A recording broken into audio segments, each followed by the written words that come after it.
Live study Allahabad पर। दोस्तों जैसा कि आपको पता है कि प्रत्येक दिन शाम को 7 बजे से हम लोग UP TGT PGT, Jharkhand TGT PGT, assistant professor, GIC lecturer, LT grade और यूजीसी नेट के प्रीवियस ईयर क्वेश्चन पेपर को देखते हैं और साथ ही साथ इस सेशन में दोस्तों ऐसे प्रश्नों का भी समावेश किया जाता है जो प्रश्न इन परीक्षाओं के दृष्टिकोण से महत्वपूर्ण होते हैं।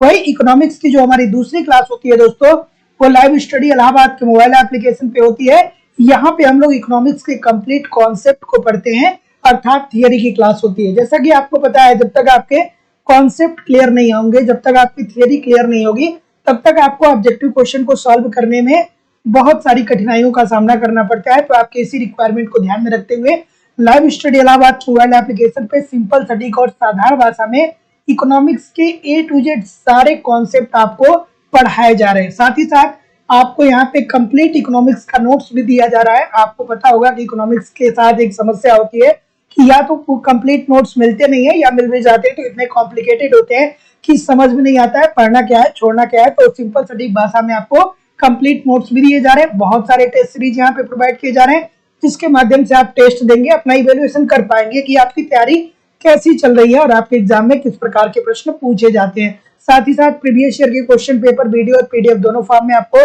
प्रोवाइड कराए जाते हैं और आपका करंट भी कवर कराया जाता है।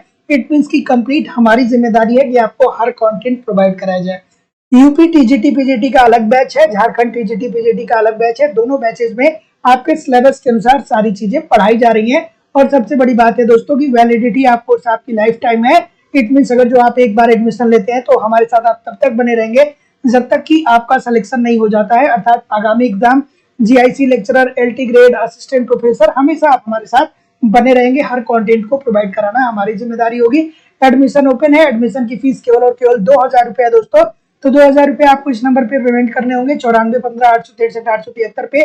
गूगल पे, फोन पे या पेटीएम के माध्यम से आप पेमेंट करेंगे और इसका स्क्रीनशॉट आपको इसी व्हाट्सएप नंबर पे सेंड करना होगा। कोई भी इंक्वायरी होगी तो इस नंबर पे आप मुझे कॉल कर सकते हैं या व्हाट्सएप मैसेज कर सकते हैं। जैसा कि मैंने बताया, झारखंड टीजीटी पीजीटी का बिल्कुल नया बैच प्रारंभ हो चुका है दोस्तों। यहाँ पे video classes, notes, test series, previous year question paper और करंट और साथ ही साथ दोस्तों आपका झारखंड स्पेशल भी कवर कराया जाएगा।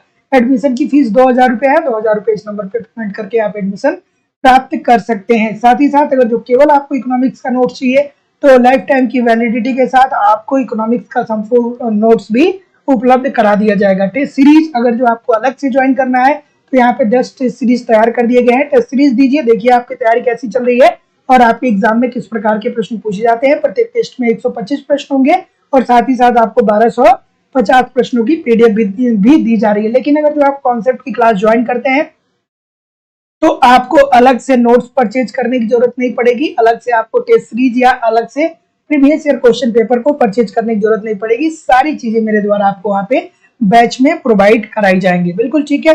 Good evening everybody. चलिए, जैसा कि मैं देख पा रहा हूँ कि बहुत सारे लोग ज्वाइन कर चुके हैं। अगर जो आप नए हैं चैनल पे तो चैनल को सब्सक्राइब करके बेल आइकन को दबा दीजिए। प्रत्येक दिन शाम को 7 बजे से आपकी क्लास होती है। तो पहला प्रश्न आप लोग के सामने ये रहा। बिल्कुल ठीक है। पहला प्रश्न आप लोग के सामने ये रहा कि यदि कृषि में श्रम की सीमांत उत्पादकता 0 है तो आर्थर लेविस द्वारा उद्योग के लिए माना गया श्रम पूर्ति वक्र कैसा होगा। मोस्ट इंपॉर्टेंट प्रश्न है। बहुत बार ये प्रश्न अलग अलग तरीकों से पूछा जाता है। चलिए भैया बताइए इस प्रश्न का उत्तर क्या होगा। तो ऑप्शन नंबर, जैसा कि मैं देख पा रहा हूं, क्या उत्तर आ रहा है भाई। बिल्कुल ठीक है।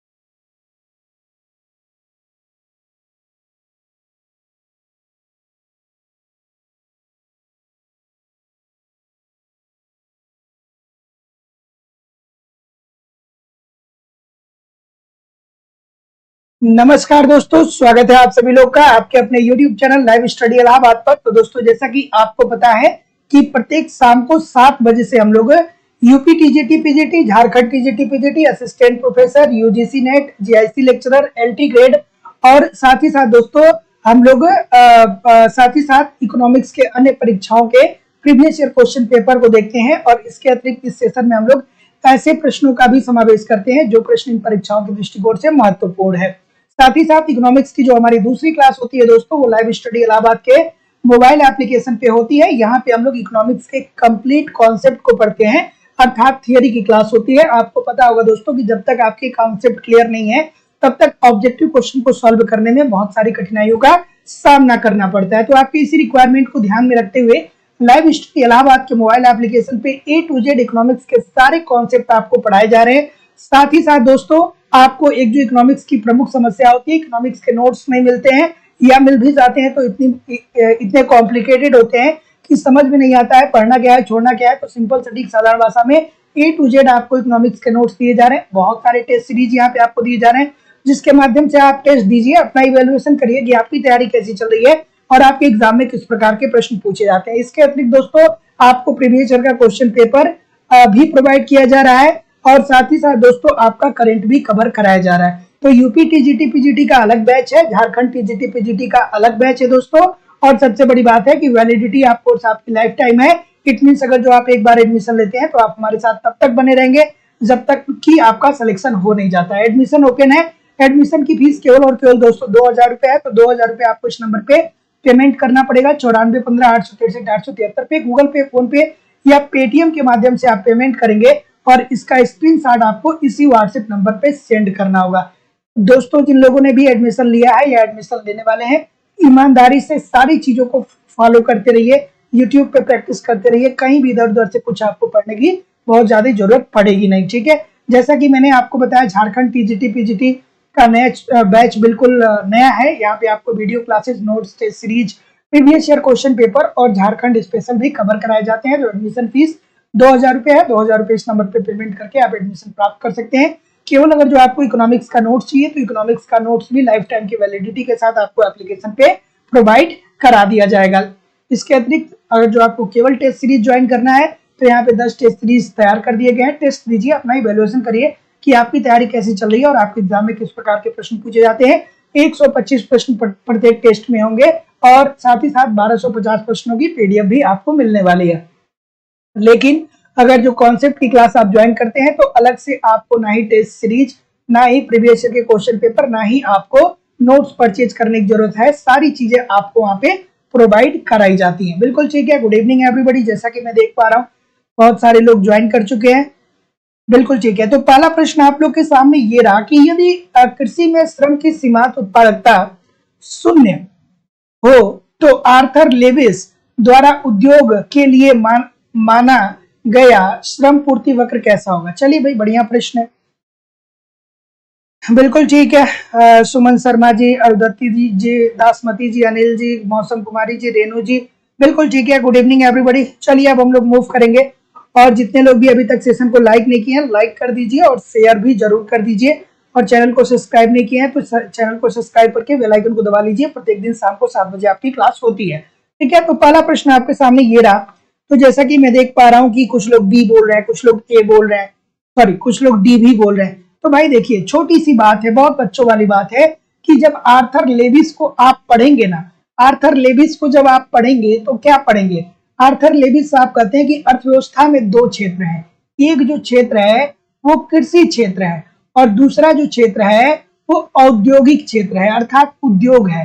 कृषि में क्या है, कृषि में श्रम का अतिरेक पाया जाता है, मतलब उत्पादन के लिए जितने श्रमिक चाहिए उससे ज्यादा श्रमिक कृषि में संलग्न है। तो ऐसी अवस्था में आप क्या करिए ना कि जो कृषि में अतिरेक है उसको आप मूव कराइए किधर, उद्योगों के तरफ, ठीक है। कृषि में जो अतिरेक है श्रम का उसको आप मूव कराइए, जो अतिरिक्त लोग कृषि में लगे हैं उसको आप मूव कराइए उद्योग के तरफ, ठीक है।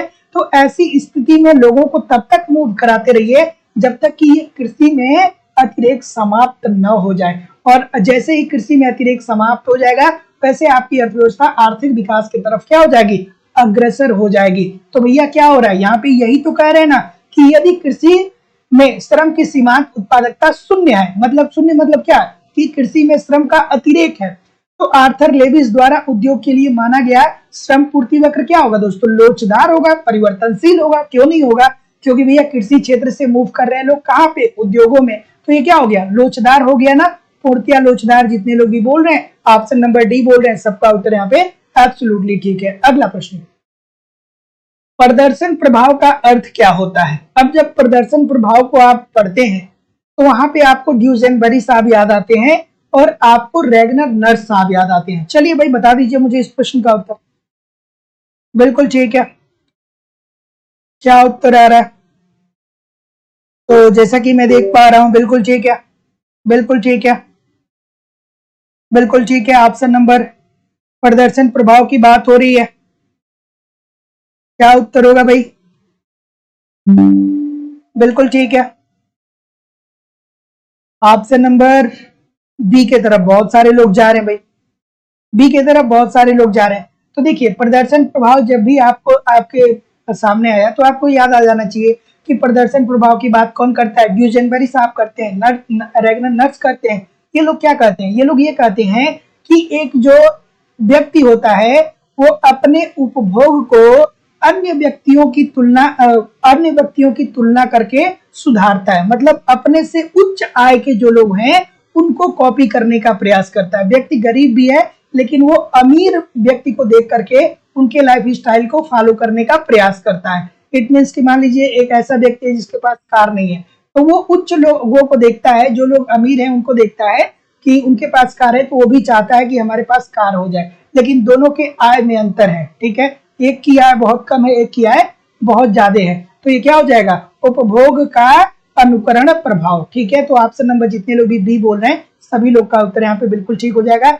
और इसी कारण कहते हैं कि एक व्यक्ति की जो उपभोग प्रवृत्ति होती है, सीमांत उपभोग होती है, वो बहुत ज्यादा होती है, इसलिए बचत कम होता है। और बचत कम होता है तो उसको आय की प्राप्ति, वो निवेश कम कर पाता है, निवेश कम करता है तो आय की प्राप्ति कम होती है। अगला प्रश्न आपके सामने ये रहा कि शिशु उद्योग तर्क का पक्ष समर्थन बहुधा किया जाता है। क्यों किया जाता है भैया? अलेक्जेंडर हैमिल्टन और फ्रेडरिक लिस्ट याद आ जाने चाहिए कि शिशु तर्क उद्योग का समर्थन किसने किया था? अलेक्जेंडर हैमिल्टन और फ्रेडरिक लिस्ट। चलिए भाई बढ़िया प्रश्न है, बताइए। बिल्कुल ठीक है, बिल्कुल ठीक है,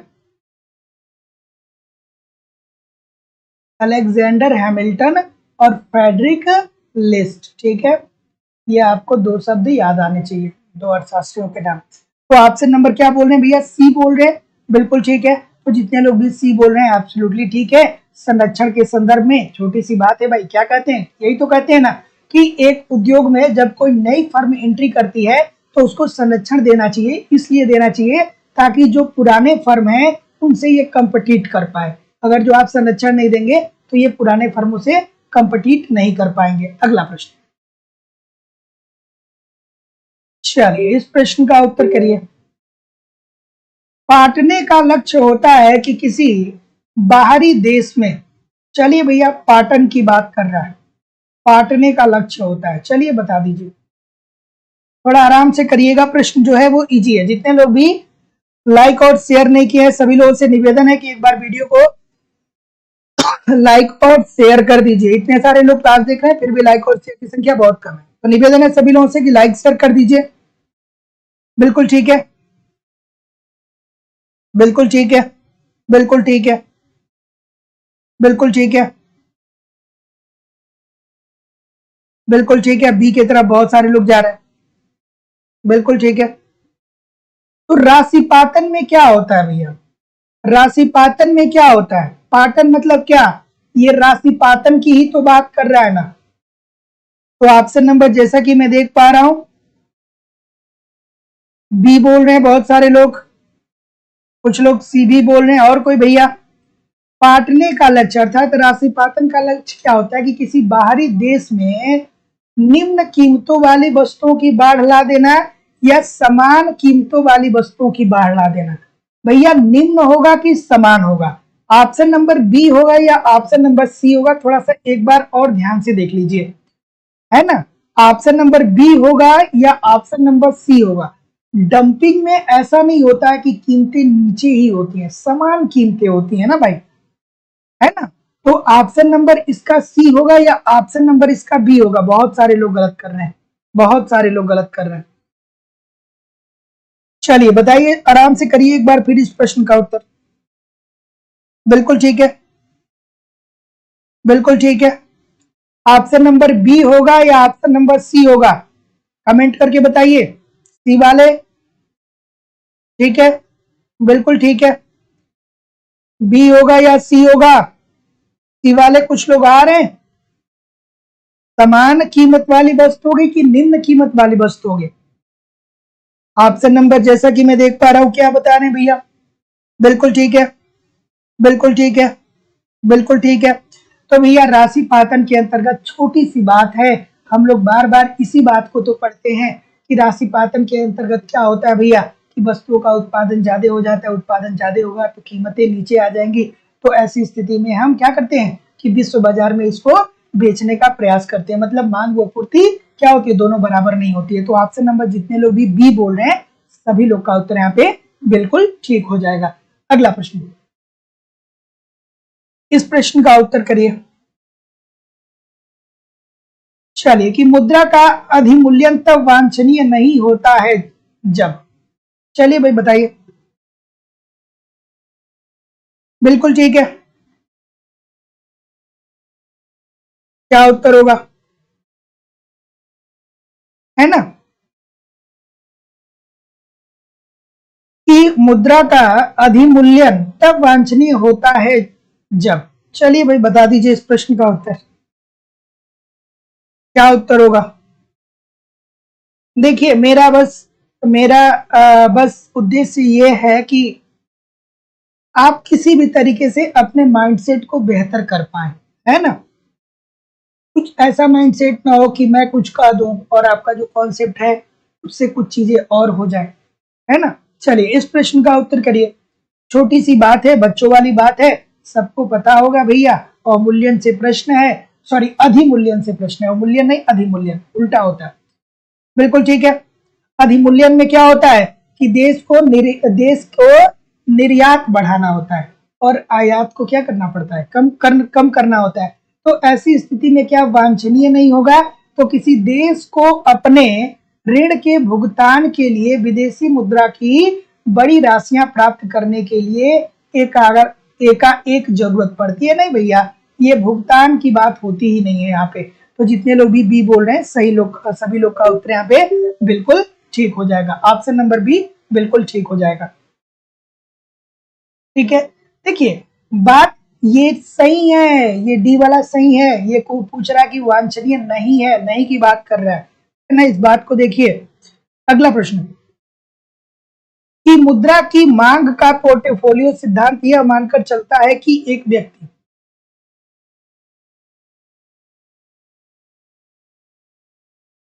चलिए इस प्रश्न का उत्तर करिए। कि मुद्रा की मांग का पोर्टफोलियो सिद्धांत यह मानकर चलता है कि व्यक्ति, और कल यूजीसी नेट का पेपर था, बहुत सारे लोग कह रहे थे कि सर बहुत नए नए प्रश्न आए, बहुत सारी प्रश्न पत्र बहुत कठिन था। तो देखिए यूजीसी नेट का प्रश्न पत्र हमेशा कठिन ही होता है, और पीजीटी और टीजीटी में जिस तरीके से प्रीवियस ईयर के क्वेश्चन ज्यादा पूछे जाते हैं, वो रेशियो यूजीसी नेट में, सॉरी नेट में नहीं होता है ना? तो ये चीज तो सत्य है, ये चीजें तो ऐसे ही चलती रहेंगी।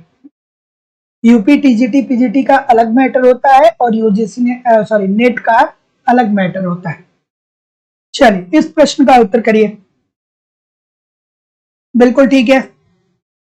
ये मुद्रा की मांग पोर्टफोलियो सिद्धांत किसने दिया था, याद आया कि नहीं आया? जेम्स टोबिन साहब याद आए कि नहीं आए? जेम्स टोबिन याद आए कि नहीं आए? जेम्स टोबिन याद आए कि नहीं आए? तो जैसा कि मैं देख पा रहा हूं, बिल्कुल ठीक है, बिल्कुल ठीक है। जोखिम के प्रति तटस्थ होता है, बिल्कुल ठीक है। जोखिम के प्रति तटस्थ होता है, बिल्कुल ठीक है, बिल्कुल ठीक है। जोखिम के प्रति तटस्थ होता है या जोखिम के प्रति अनिच्छुक रहता है? चलिए तो जैसा कि मैं देख पा रहा हूं, दोस्तों एक सेकेंड थोड़ा सा रुक जाइएगा, लोग लगातार कॉल करने लगते हैं। एक सेकेंड।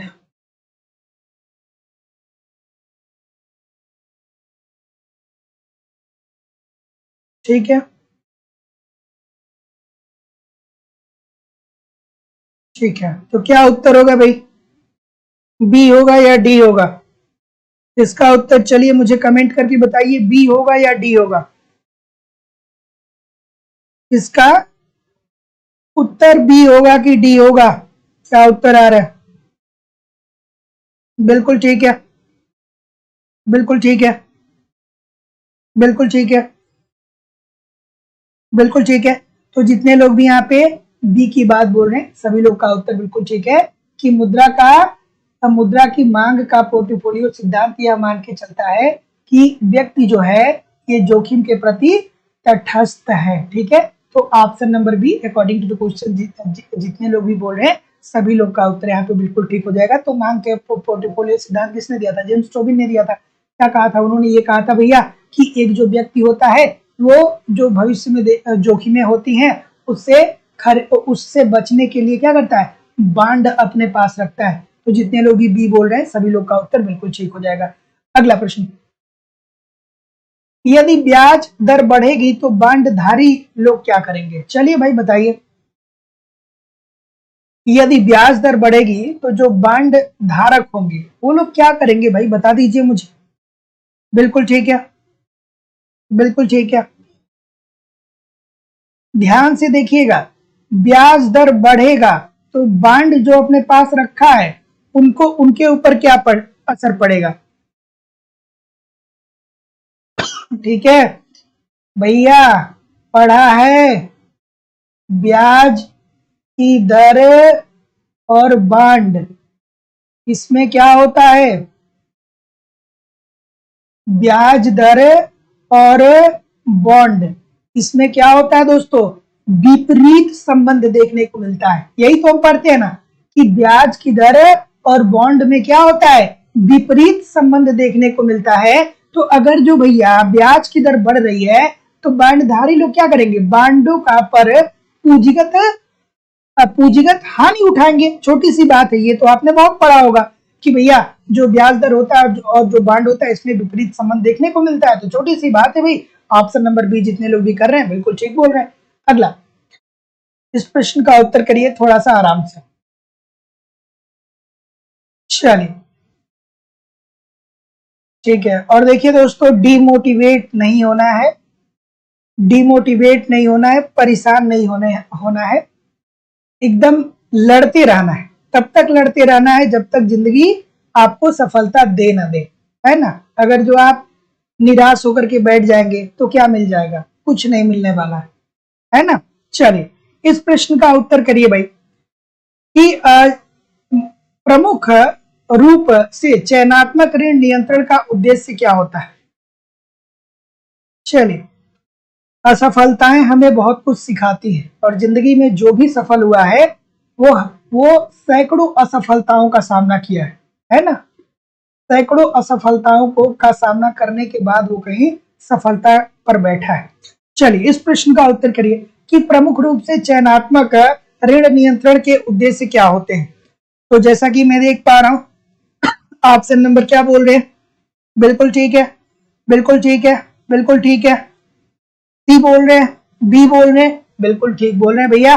चयनात्मक साख नियंत्रण का उद्देश्य ये होता है कि ऋण लेने वालों में चयनात्मकता के आधार पर ऋण राशि का क्या किया जाए? वितरण किया जाए। ऑप्शन नंबर बी, छोटी सी बात है, इसको तो मैंने बहुत बार बताया है। ठीक है, तो प्रमुख रूप से चयनात्मक ऋण नियंत्रण के उद्देश्य क्या होते हैं? ऋण लेने वालों में चयनात्मकता के आधार पर ऋण राशि का वितरण किया जाए। किसकी याद आ रही है?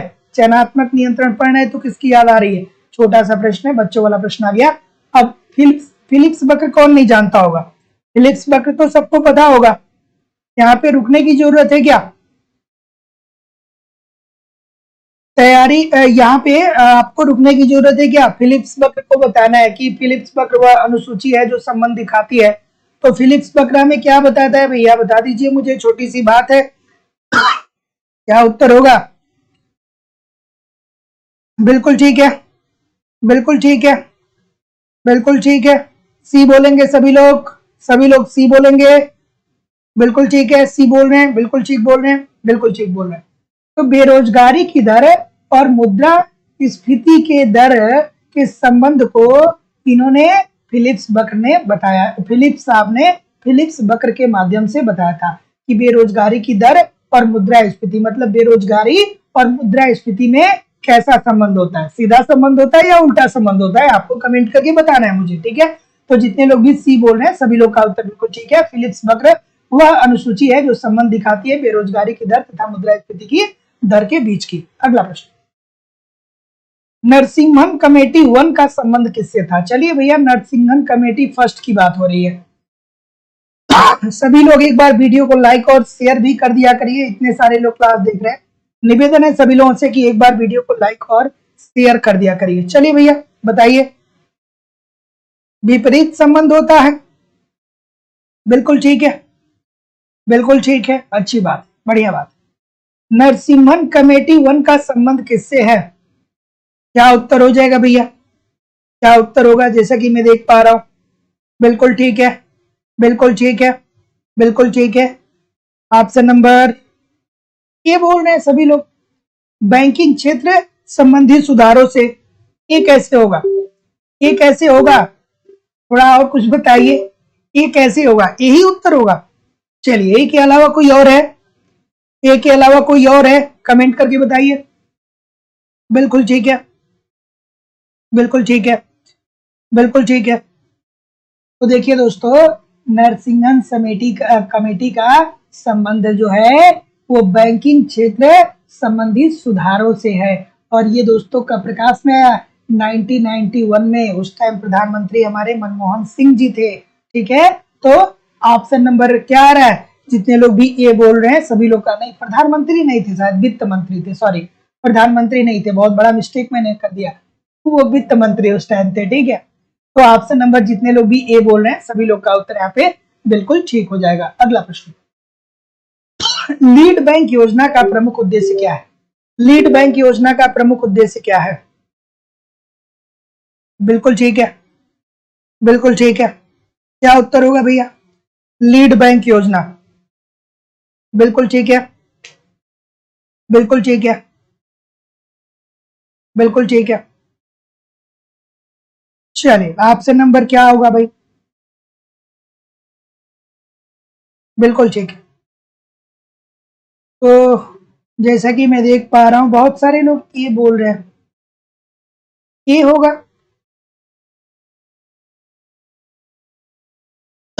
अगर जो ए आप कह रहे हैं तो आप सी की तरफ क्यों नहीं देख रहे हैं? ये कैसे हो जाएगा? बड़े बैंक प्रत्येक जिले में अपने कार्यालय खोलने का प्रयास करें। नहीं भाई, बच्चों वाली बात आप लोगों ने कर दिया। एक एक बैंक सघन विकास के लिए पृथक पृथक जिलों को अपनाए। तो लीड बैंकिंग योजना के अंतर्गत क्या हुआ दोस्तों कि एक जिले में एक बैंक खोला गया जिसके माध्यम से व्यापारिक बैंक क्या कर सके कि लोगों तक ऋण उपलब्ध करा सके, लोगों की मांग जमा स्वीकार करे, ठीक है, लोगों को ऋण दे सके। तो इजी सा प्रश्न है। बहुत सारे लोग ये बोल रहे हैं, ये क्यों बोल रहे हैं भाई? ये क्यों बोल रहे हैं? ये लीड बैंक जो योजना है ये जिले के विकास का कार्य करता है। तो जितने लोग भी सी बोल रहे हैं सभी लोग का उत्तर यहाँ पे बिल्कुल ठीक हो जाएगा। अगला प्रश्न, की निम्नलिखित कथनों में से कौन सा एक पूर्ण लोचदार मांग का सही वर्णन करता है? चलिए ठीक है। और दोस्तों आज एक बहुत ही मतलब दुख की बात है सबके लिए कि एक बहुत ही मतलब दिग्गज नेता थे हम लोगों के बीच, मुलायम सिंह यादव जी, उनका देहांत हो गया। कुछ लोग उनकी राजनीतिक विचारधारा से सहमत होंगे, कुछ लोग नहीं सहमत होंगे, लेकिन उनके बारे में एक बात माननी पड़ेगी दोस्तों आप सभी लोग को कि जहां पर एक तरफ कांग्रेस और भाजपा, इन दोनों लोगों ने एक समय तक पूरे भारत पे ये लोग राज्य कर रहे थे, खास करके कांग्रेस। उस टाइम भी एक व्यक्ति उत्तर प्रदेश में ऐसा था जो कांग्रेस को उत्तर प्रदेश में लंबे समय तक जगह बनाने नहीं दिया, ठीक है। तो ऐसी पर्सनालिटी बहुत बड़ी पर्सनालिटी होती है, इनसे बहुत सारी चीजों को सीखा जा सकता है, इनके संघर्षों को पढ़ा जा सकता है ना। तो ये अपने आप में एक बहुत ही महान लीडर थे जो हम लोग के बीच नहीं रहे। है ना। चले इस प्रश्न का उत्तर करिए। बिल्कुल ठीक है। निम्नलिखित कथनों में से कौन सा एक पूर्ण लोचदार मांग का सही वर्णन करता है? तो जैसा कि मैं देख पा रहा हूं, क्या उत्तर आ रहा है भाई? कुछ लोग ए बोल रहे हैं, कुछ लोग सी बोल रहे हैं। बिल्कुल ठीक है, बिल्कुल ठीक है। ऑप्शन नंबर, बिल्कुल ठीक है। क्या उत्तर होगा भाई? बिल्कुल ठीक है, बिल्कुल ठीक है। ऑप्शन नंबर सी की बात सभी लोग कर रहे हैं। तो जितने लोग भी सी की बात कर रहे हैं, सभी लोग का उत्तर बिल्कुल ठीक है भाई। छोटी सी बात है, ये तो मैंने बहुत बार आपको बता रखा है, एक बार नहीं अनगिनत बार बताया है कि पूर्ण लोचदार मांग, ठीक है।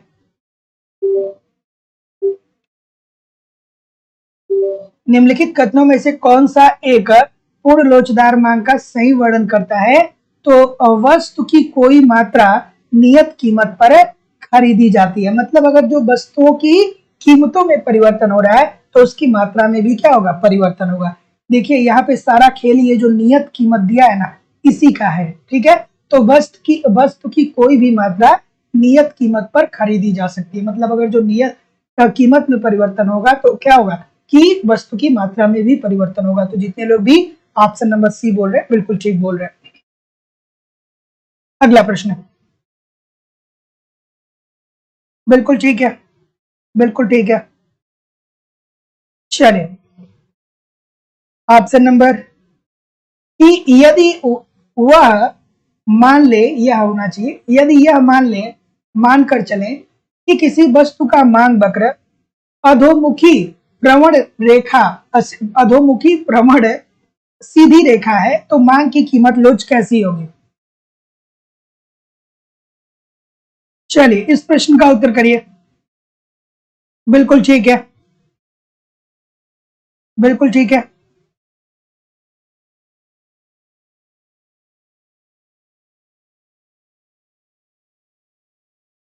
मांगी गई मात्रा में अनंत परिवर्तन होगा या नियत परिवर्तन होगा?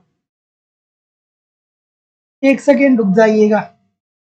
नियत की जगह पे यहाँ पे शायद इसको अनंत शब्द लिखना चाहिए था, है ना।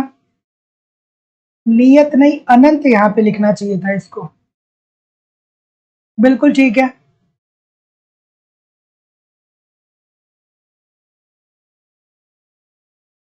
इस प्रश्न में शायद कुछ मिसप्रिंट है ना।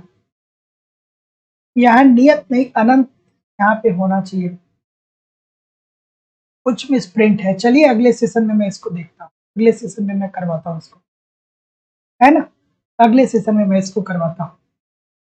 इसमें कुछ मिसप्रिंट है, यहाँ नियत नहीं होना चाहिए।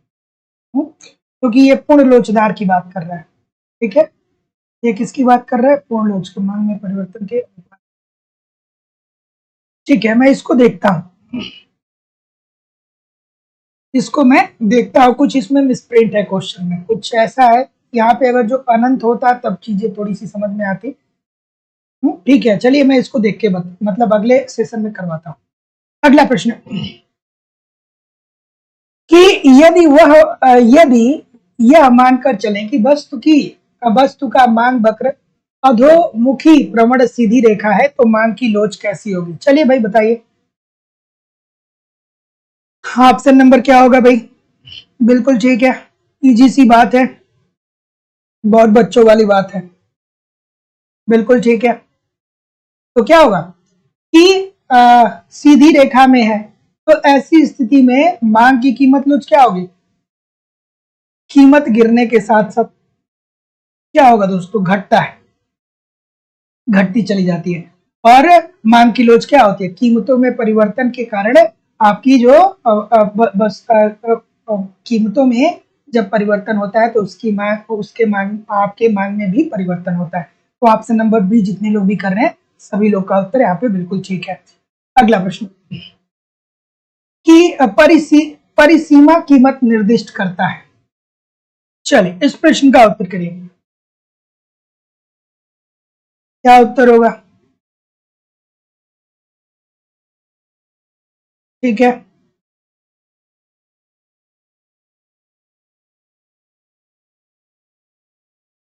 कि परिसीमा कीमत क्या निर्दिष्ट करता है? चलिए भैया, परिसीमा कीमत से यहाँ से क्या है, चलिए बता दीजिए। ऑप्शन नंबर जैसा कि मैं देख पा रहा हूं, बिल्कुल ठीक है, बिल्कुल ठीक है। ऑप्शन नंबर क्या आ रहा है भाई? बिल्कुल, क्या बोल रहे हैं? ए बोल रहे हैं बहुत सारे लोग, बहुत सारे लोग ए बोल रहे हैं। ए होगा या बी होगा? बहुत सारी गलतियां आ रही हैं। वह कीमत जो नई फर्मों के प्रवेश को रोकती है, या वह कीमत जिसे वसूलने की फर्म को अनुमति होती है? ऑप्शन नंबर ए होगा या ऑप्शन नंबर बी होगा? कमेंट करके बताइएगा मुझे, ठीक है? बिल्कुल ठीक है, बिल्कुल ठीक है। कमेंट करके बताइए ए होगा या बी होगा। तो जितने लोग भी यहाँ पे क्या बोल रहे हैं? ए बोल रहे हैं, बिल्कुल ठीक है भैया। बहुत बार हमने देखा है, बताया भी है कि परिसीमा कीमत निर्दिष्ट करता है वह कीमत जो नई फर्मों को के प्रवेश को रोकती है। Option number A according to the question this is the right answer हो जाएगा। इसके बारे में बहुत बार हम लोगों ने डिस्कस किया।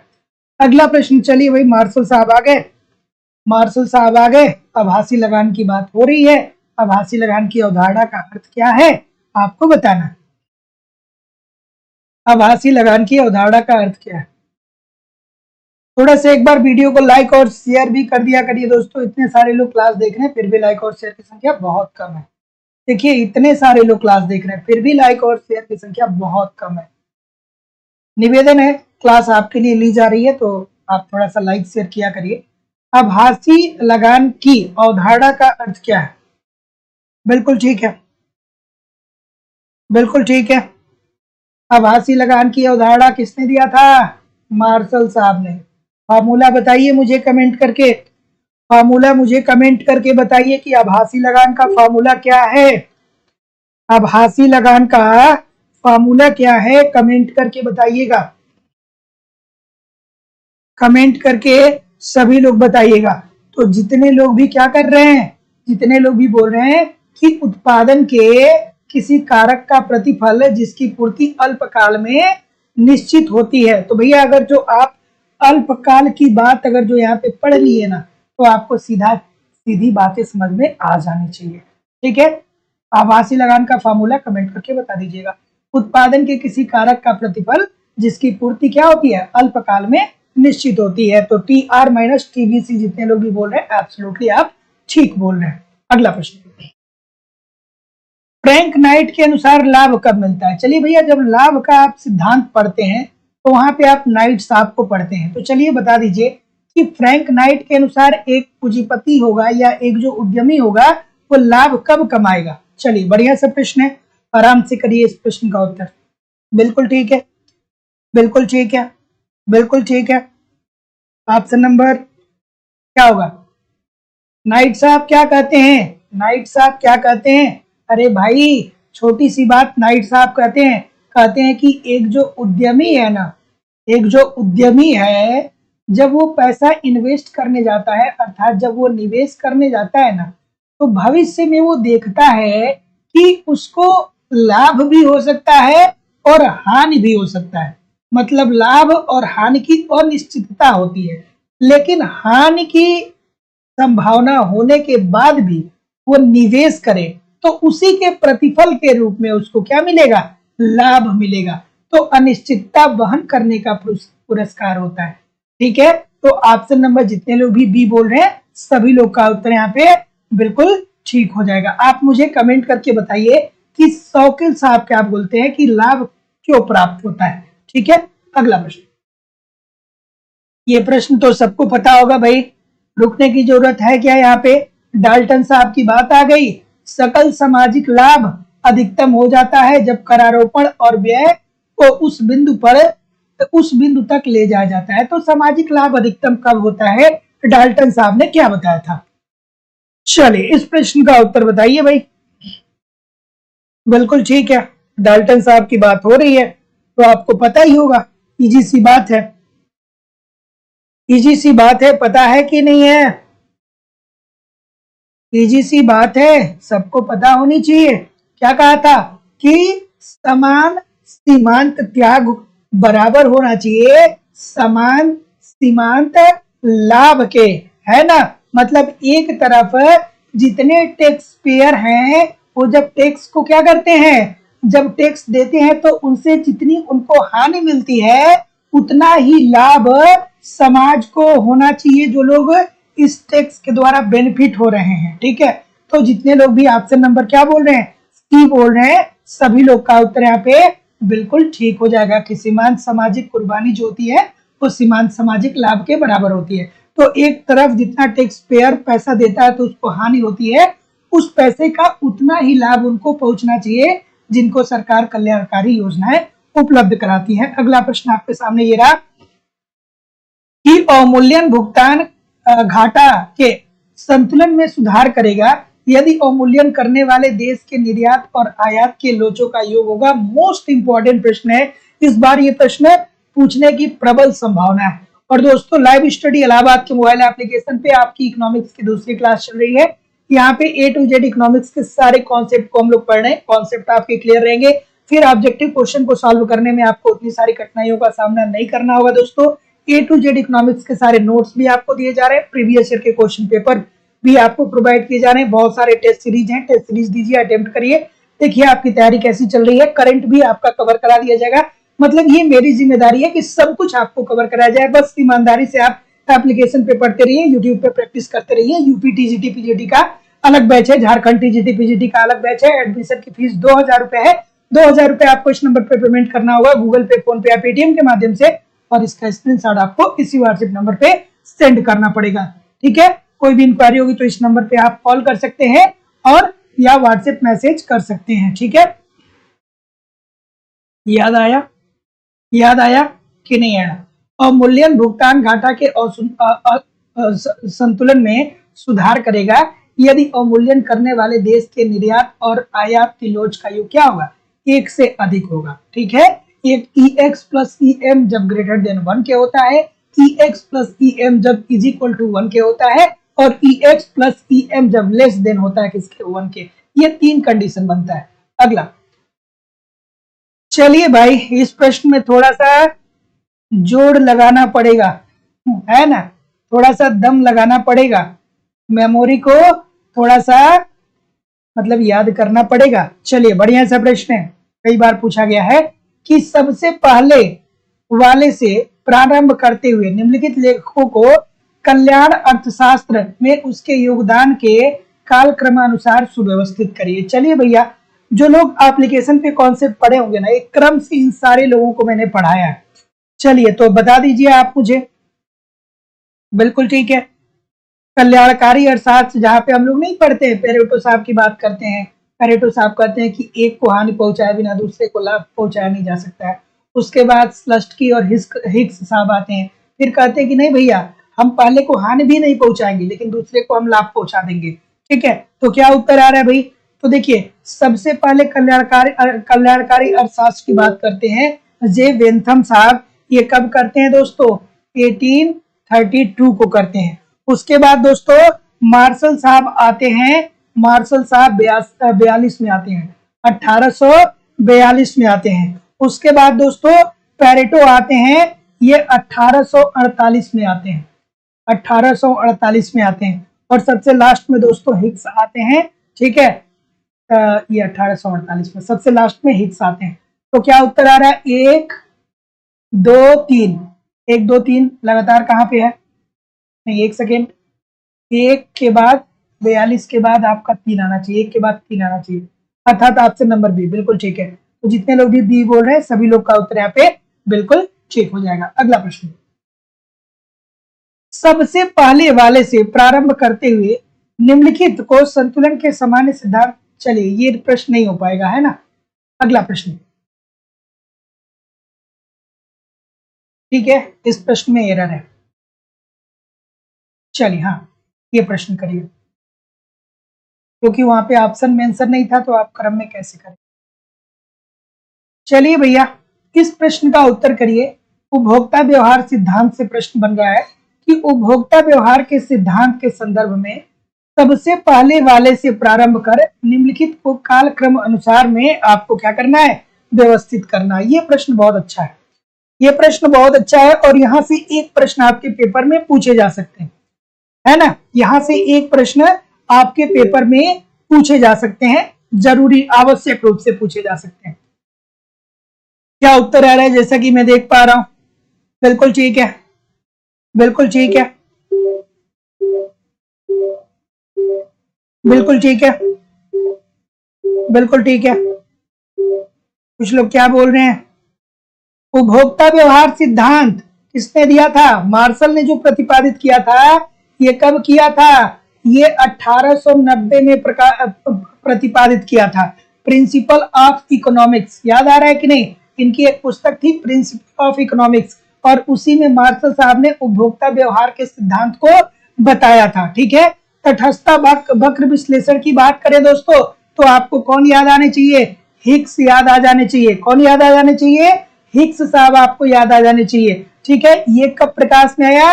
1939 में प्रकाश आया। उसके बाद भैया सैमुअल्सन साहब, उद्घटित वरीयता सिद्धांत किसने दिया था? सैमुअल्सन साहब ने दिया था। कब दिया था? 1950 में। और मांग सिद्धांत का संशोधन, ये दोस्तों ये लास्ट वाला है, और ये मुझे भी थोड़ा सा स्किप हो रहा है, मुझे भी याद नहीं आ रहा है ये किस सन में हुआ था, लेकिन फिर भी 3 पता चल गया, तो बाकी के हम लोग पता चल जाएगा। तो पहले नंबर पे कौन था? चौथा वाला था। दूसरे नंबर पे कौन था? तीसरा वाला था। तीसरे नंबर पे कौन था? पहला वाला था। ये आप मुझे बताइए थोड़ा कमेंट करके कि मांग सिद्धांत का संशोधन कब हुआ था, ठीक है, और किसने किया था? कमेंट करके बताइएगा जरूर। तो ऑप्शन नंबर जितने लोग भी डी बोल रहे हैं, सभी लोग का उत्तर यहाँ पे बिल्कुल ठीक हो जाएगा। तो याद रखिएगा कि उपभोक्ता व्यवहार का जो सिद्धांत मार्शल ने दिया था 1890 में दिया था। तटस्थता वक्र जो हिग्स ने दिया था 1939 को दिया था, और उद्घटित अधिमान सिद्धांत सैमुअल्सन साहब ने दिया था 1950 में। इसके बारे में थोड़ा कमेंट करके बताइएगा, मांग सिद्धांत का जो संशोधन है वो किसने किया था और कब किया था। अगला प्रश्न कि किन्स के सिद्धांत में प्रभावी मांग वहां होती है जहां। चलिए भाई, प्रभावी मांग तो बहुत बार आपने देखा होगा, प्रभावी मांग तो बहुत बार आपने देखा होगा, बिल्कुल ठीक है जी। छोटी सी बात है भाई, प्रभावी मांग की बात बहुत बार हम लोग करते हैं, है ना। तो जितने लोग भी क्या बोल रहे हैं यहाँ पे, ठीक है, जितने लोग भी क्या बोल रहे हैं, जी बोल रहे हैं ना, सभी लोग का उत्तर बिल्कुल ठीक है कि जहां सकल मांग कीमत था सकल पूर्ति कीमत के परस्पर बराबर होता है। भैया सकल मांग व पूर्ति, यहाँ पे देखिए, सकल मांग कीमत सकल पूर्ति कीमत के परस्पर बराबर होता है, वही तो प्रभावी मांग की बात करते हैं किन साहब। तो जितने लोग भी डी बोल रहे हैं सभी लोग का उत्तर। और देखिए दोस्तों, बहुत सारे लोग पूछते हैं कि सर जी सफलता चाहिए तो कैसे सफल होने का सबसे बड़ा मतलब सफल होने के लिए सबसे जरूरी बात क्या होनी चाहिए। तो देखिए, सफल होने की सबसे जरूरी बात यही है ना कि आप उन चीजों पे ज्यादा ध्यान दीजिए जो जिंदगी में आपके लिए सबसे ज्यादा जरूरी है ना। जैसे बहुत सारे लोग ऐसे हैं, जैसे अगर जो आपको देखना है ना कि सफल कौन है और असफल कौन है और इन दोनों के बीच में अंतर क्या है ना, तो आप कभी ट्रेन की यात्रा करिए। जब आप ट्रेन की यात्रा करेंगे ना, तो वहां पे आपको 3 कोचेज मिलते हैं। एक आपको जनरल डिब्बा मिलता है, ठीक है, जनरल वाले एक जगह होते हैं, दूसरी जगह स्लीपर वाले होते हैं, और तीसरी जगह एयर कंडीशन वाले होते हैं। तो जब आप जनरल वाली बोगी में घुसेंगे ना, तो वहां पे आपको ऐसे ऐसे लोग मिलेंगे जिनके पास इतना पैसा नहीं है कि वो टिकट खरीद के यात्रा करें, लेकिन फिर भी वो प्राइम मिनिस्टर और चीफ मिनिस्टर को क्या करते हैं, अपशब्द बोलते हैं, इधर उधर की बातें करते हैं। ये लोग अननेसेसरी अपना समय बर्बाद करते हैं जहां पे इनको बर्बाद नहीं करना चाहिए। और दूसरी तरफ जब आप एयर कंडीशन में जब जाएंगे ना, तो वहां पे जो लोग होंगे ना, वो एपीजे अब्दुल कलाम साहब की बुक पढ़ते होंगे, वहां पे लोग इकोनॉमिक्स टाइम पढ़ते होंगे, वहां पे जो लोग हैं वो श्रीमद् भगवत गीता पढ़ रहे होंगे। तो ये वाले अमीर इसलिए है ना कि इनका फोकस उस पे है जो चीजें प्रोडक्टिव है, और इनका फोकस उस पे है जो चीजें प्रोडक्टिव नहीं है ना। तो ये बात जरूर ध्यान में रखिए कि आपको फोकस कहाँ पे करना है। फोकस लाइफ में बहुत जरूरी होता है। अगला प्रश्न आपके सामने ये रहा, क्या उत्तर होगा कि समृद्धि मॉडल में मुद्रा का प्रयोग सर्वप्रथम किसने किया था। तो ये तो भैया इजी सी बात है कि नहीं है। तो मुद्रा की बात तो सर्वप्रथम भैया जेम्स टोबिन साहब ने किया था option number D, according to the question this is the right answer हो जाएगा। तो समृद्धि मॉडल में मुद्रा का प्रयोग सर्वप्रथम किसने किया था? जेम्स टोबिन ने किया था। तो सबसे पहले दोस्तों आपको अपना फोकस वहां करना है जहां पे आपको चाहिए। अगला प्रश्न, भारतीय अर्थव्यवस्था में वर्तमान समय में जिस क्षेत्र का विकास गति सर्वाधिक है वह कौन सा है? चलिए बताइए इस प्रश्न का उत्तर। बढ़िया से प्रश्न कई बार पूछा गया, एक बार नहीं कई बार ये प्रश्न पूछा गया। बिल्कुल ठीक है, क्या उत्तर होगा भाई? कृषि क्षेत्र। कृषि वाले कितने हैं? कृषि वाला कोई है? कोई महानुभाव नहीं है? अच्छा भाई, प्रैक्टिस हो रही है, अच्छी बात, बिल्कुल ठीक है।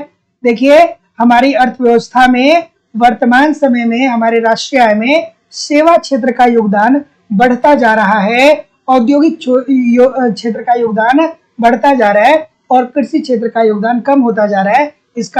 यही एक रीजन है जिस माध्यम से हम कह सकते हैं कि हम विकासशील अर्थव्यवस्था है। भारतीय अर्थव्यवस्था एक विकासशील अर्थव्यवस्था है। तो जितने लोग भी ऑप्शन नंबर सी बोल रहे हैं बिल्कुल ठीक है। सेवा क्षेत्र का योगदान कितना है राष्ट्रीय आय में? कमेंट करके बताइए, कल मैंने बताया था आपको, ठीक है।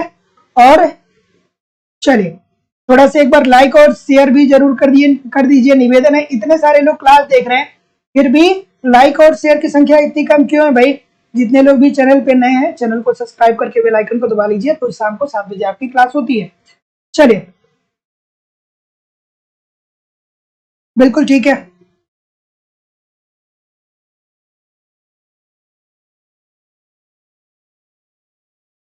चलिए इस प्रश्न का उत्तर करिए कि रिकार्डो के अनुसार लगान क्या होता है? चलिए भाई, रिकार्डो साहब को तो आपने पढ़ा ही होगा, एक बार नहीं बहुत बार पढ़ा होगा कि अनाज का मूल्य इसलिए ऊंचा नहीं होता है, अनाज का मूल्य इसलिए ऊंचा नहीं होता है क्योंकि लगान दिया जाता है, लगान दिया जाता है इसलिए अनाज का मूल्य ऊंचा होता है। अधिसीमांत भूमि ऐसी भूमि जो उर्वरक होती है, जो क्या देती है? लगान देती है। और सीमांत भूमि ऐसी भूमि जो उर्वरक नहीं होती है, वो लगान नहीं देती है। भूमि की उर्वरता अलग अलग होती है, जो भूमि ज्यादा उर्वरक होती है वो ज्यादा लगान देती है, जो भूमि कम उर्वरक होती है कम लगान देती है।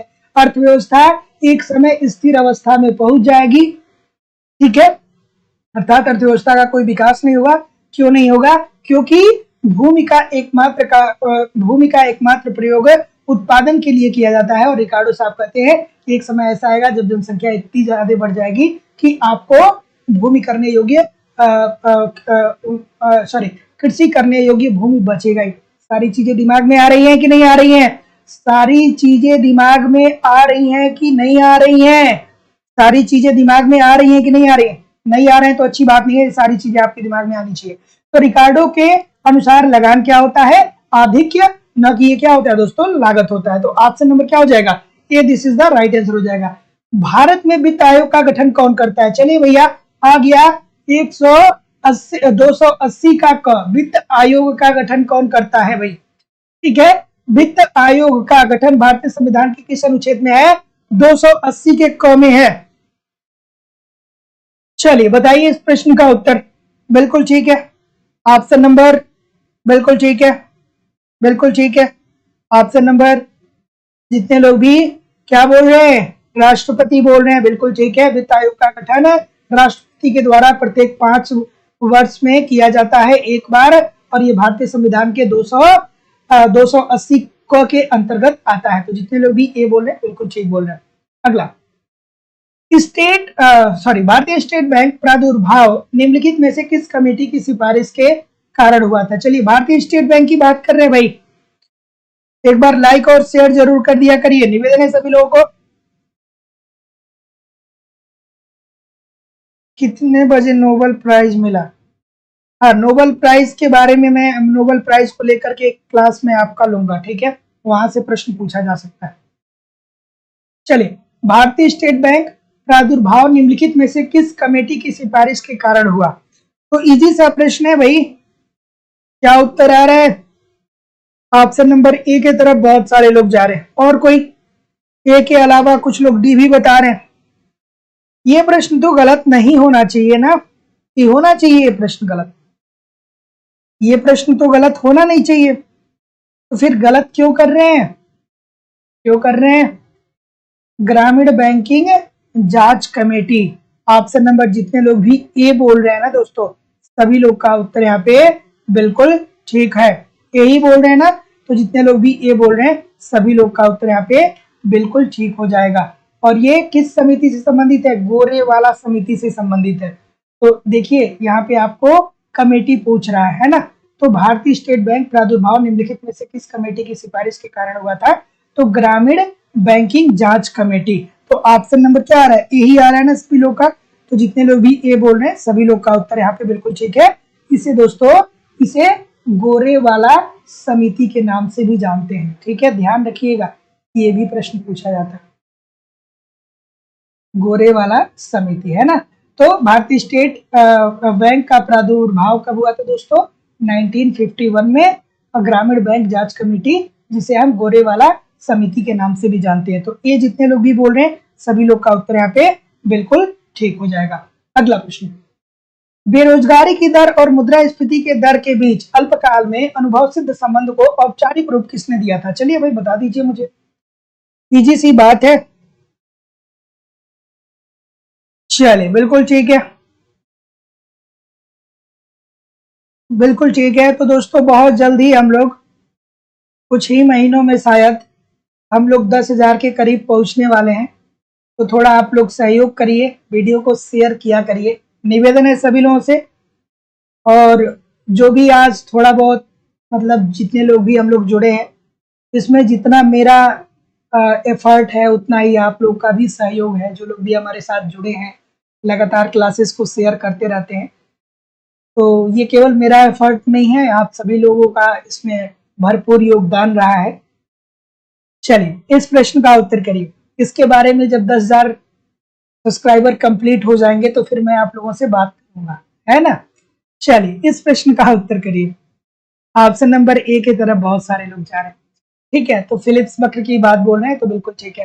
तो बेरोजगारी की दर और मुद्रास्फीति की दर के बीच अल्पकाल में अनुभव सिद्ध संबंध को औपचारिक रूप जो दिया गया था वो किसके द्वारा दिया गया था भैया? फिलिप्स साहब के द्वारा दिया गया। तो ऑप्शन नंबर क्या बोल रहे हैं? ए बोल रहे हैं। जितने लोग भी ए बोल रहे हैं सभी लोग का उत्तर यहाँ पे बिल्कुल ठीक है। Option number A this is the right answer हो जाएगा। हिग्स हैंसन आईएस वक्र बताता है। और इस चैनल पे दोस्तों लगभग मैं आपको बता दूं कि हमारे कुछ, मतलब मुझे ऐसा लगता है कि कुछ 50 से 70 लोग ऐसे हैं जिन लोगों ने बहुत योगदान दिया है, जो लगातार हमारे साथ बने भी रहे और हमारी क्लासेस को शेयर भी करते रहते हैं। तो उन सभी लोगों का बहुत बहुत धन्यवाद। ठीक है, थोड़ा सा आगे बढ़ने दीजिए। चलिए इस प्रश्न का उत्तर करिए कि हिग्स हैंसन आईएस वक्र बताता है। चलिए चलिए क्या उत्तर होगा भाई? बिल्कुल ठीक है। ऑप्शन नंबर बी की तरफ बहुत सारे लोग जा रहे हैं। बिल्कुल ठीक है, बिल्कुल ठीक है। और जो हमारे पुराने वाले स्टूडेंट है ना, वो कभी कभी, मतलब क्या है ना दोस्तों कि मैं एक बहुत, मतलब बहुत सीधी बात है कि जैसे जो लोग हमारे साथ बहुत दिनों से जुड़े हैं ना, अगर जो कभी कभी थोड़ी सी बदमाशियां भी वो लोग कर देते हैं ना, कभी उनको मान लीजिए कि ब्लॉक भी करना मुझे पड़ जाता है, तो फिर बाद में चल के मुझे अंदर से ऐसा लगता है ना यार, नहीं यार, जब कोई नहीं था तो वो थे, है ना। जब कोई नहीं था तो वो थे, वो हमारे साथ लगे रहे, मेहनत करते रहे, पढ़ते रहे, हमने भी मतलब उन लोगों के साथ मेहनत किया। फिर जब वो थोड़ी बहुत बदमाशियां करते हैं तो फिर ब्लॉक करना पड़ता है। फिर लगता है, मुझे खुद ही लगता है कि नहीं यार, उसको अनब्लॉक करना चाहिए। लेकिन अब इस बात का ये मतलब नहीं है कि आप मेरा फायदा उठाइएगा। हाँ, ठीक है। चलिए इस प्रश्न का उत्तर करिए कि हिग्स हैंसन वक्र बताता है। क्या बताता है भाई? चलिए क्या उत्तर होगा? ऑप्शन नंबर बी की तरफ बहुत सारे लोग भी जा रहे हैं। कल ही तो किया गया था ना, तो बिल्कुल ठीक है कि अर्थव्यवस्था में वास्तविक क्षेत्र संतुलन की बात करते हैं। तो जितने लोग भी बी बोल रहे हैं सभी लोग का उत्तर यहाँ पे बिल्कुल ठीक हो जाएगा। तो हिग्स हैंसन आईएस वक्र बताता है अर्थव्यवस्था में वास्तविक क्षेत्र संतुलन। ठीक है भाई, छोटी सी बात है, एक गांव में कहावत होती है कि जहां पे दो बर्तन रहते हैं ना, वो आपस में खनकते जरूर हैं। कितना भी व्यवस्थित रूप से आप उनको रखिए तो उसमें उनमें थोड़ा बहुत क्या होती है कि इधर उधर की बातें हो ही जाती है ना। तो वही भी हमारे साथ भी है, आप लोग के साथ भी है। अगला प्रश्न कि मुद्रा परिमाण सिद्धांत के कैम्ब्रिज समीकरण में यदि कुल उत्पादन y और मुद्रा m दोनों अपरिवर्तित रहें और k में वृद्धि हो जाए तो क्या होगा?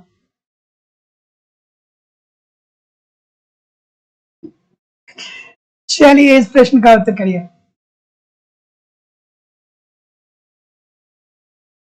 ठीक है, इस प्रश्न का उत्तर करिए।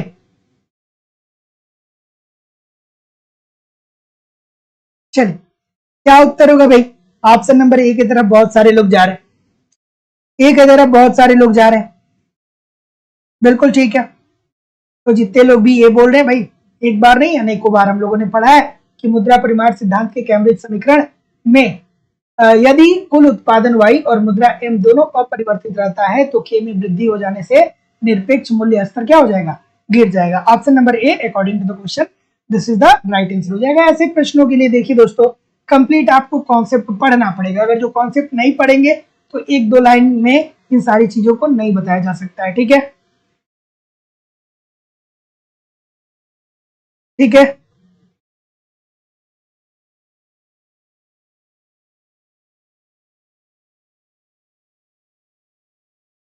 चलिए इस प्रश्न का उत्तर करिए।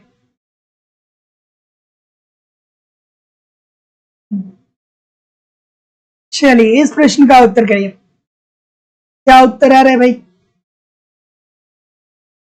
बिल्कुल ठीक है, बिल्कुल ठीक है। ऑप्शन नंबर क्या आ रहा है? बिल्कुल ठीक है, बी बोल रहे हैं कि सी बोल रहे हैं? स्थापना की बात बोल रहा है भाई, स्थापना की बात बोल रहा है तो बी क्यों बोल रहे हैं? ठीक है, रिजर्व बैंक ऑफ इंडिया की जो स्थापना हुई थी ये कब हुई थी? 35 में हुआ था ना। तो जितने लोग भी ऑप्शन नंबर क्या बोल रहे हैं? सी बोल रहे हैं, बिल्कुल ठीक है। राष्ट्रीयकरण कब हुआ था? 49 में हुआ था, 1 जनवरी 1949 में हुआ था। स्थापना हुआ था 35 में। ठीक है, तो जितने लोग भी ऑप्शन नंबर क्या बोल रहे हैं? सी बोल रहे हैं, बिल्कुल ठीक बोल रहे हैं। निम्नलिखित में से कौन एक मुद्रा का कार्य नहीं है? इसमें से आपको बताना है कि निम्नलिखित में से कौन एक मुद्रा का कार्य नहीं है। मुद्रा का कार्य कौन सा नहीं है? बच्चों वाला प्रश्न है। मुद्रा का कार्य कौन सा नहीं है? बिल्कुल ठीक है, बिल्कुल ठीक है। मुद्रा के बहुत सारे कार्य होते हैं, कौन सा कार्य नहीं है? तो मुद्रा भैया विनिमय का माध्यम है। 10 रुपए लेकर के जाइए, ठीक है, और क्या करिए कि, कि 2 समोसे लाइए। ठीक है, अर्थ का भंडार बचत करते हैं और ये अर्थ का माप भी करता है। 10 रुपए की अलग वैल्यू है, 50 रुपए की अलग वैल्यू है। अच्छा, आप लोग इतने लोग, हम लोग अर्थशास्त्र को पढ़ते आए हैं, इतने दिनों से पढ़ते आए हैं। अगर जो आपसे कोई ये पूछे कि आप मुझे ये बता दीजिए कि पिछले 25 सालों से जो रुपए की वैल्यू है वो कितना चेंज हुआ है, तो अब इसका दोस्तों देखिए, एग्जैक्ट डाटा तो कोई बता नहीं पाएगा।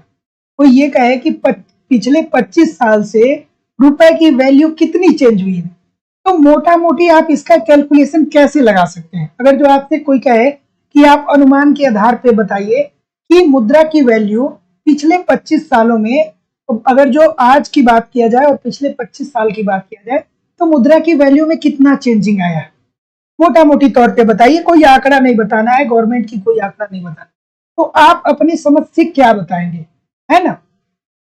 बहुत ही जरूरी चीज है, पूछा जा सकता है आपसे कहीं भी, क्योंकि आप अर्थशास्त्री हैं। चलिए ठीक है, तो आपको अपना विचार देना है, कोई डाटा नहीं देना है ना? आपको अपना विचार देना है। तो आप एक तरीके से ऐसे व्यक्ति को कह सकते हैं कि सर जी, जब हम बचपन में थे तो 1 रुपए, जब 1 रुपए में हम मार्केट में जाते थे तो 5 गोलगप्पे खाते थे।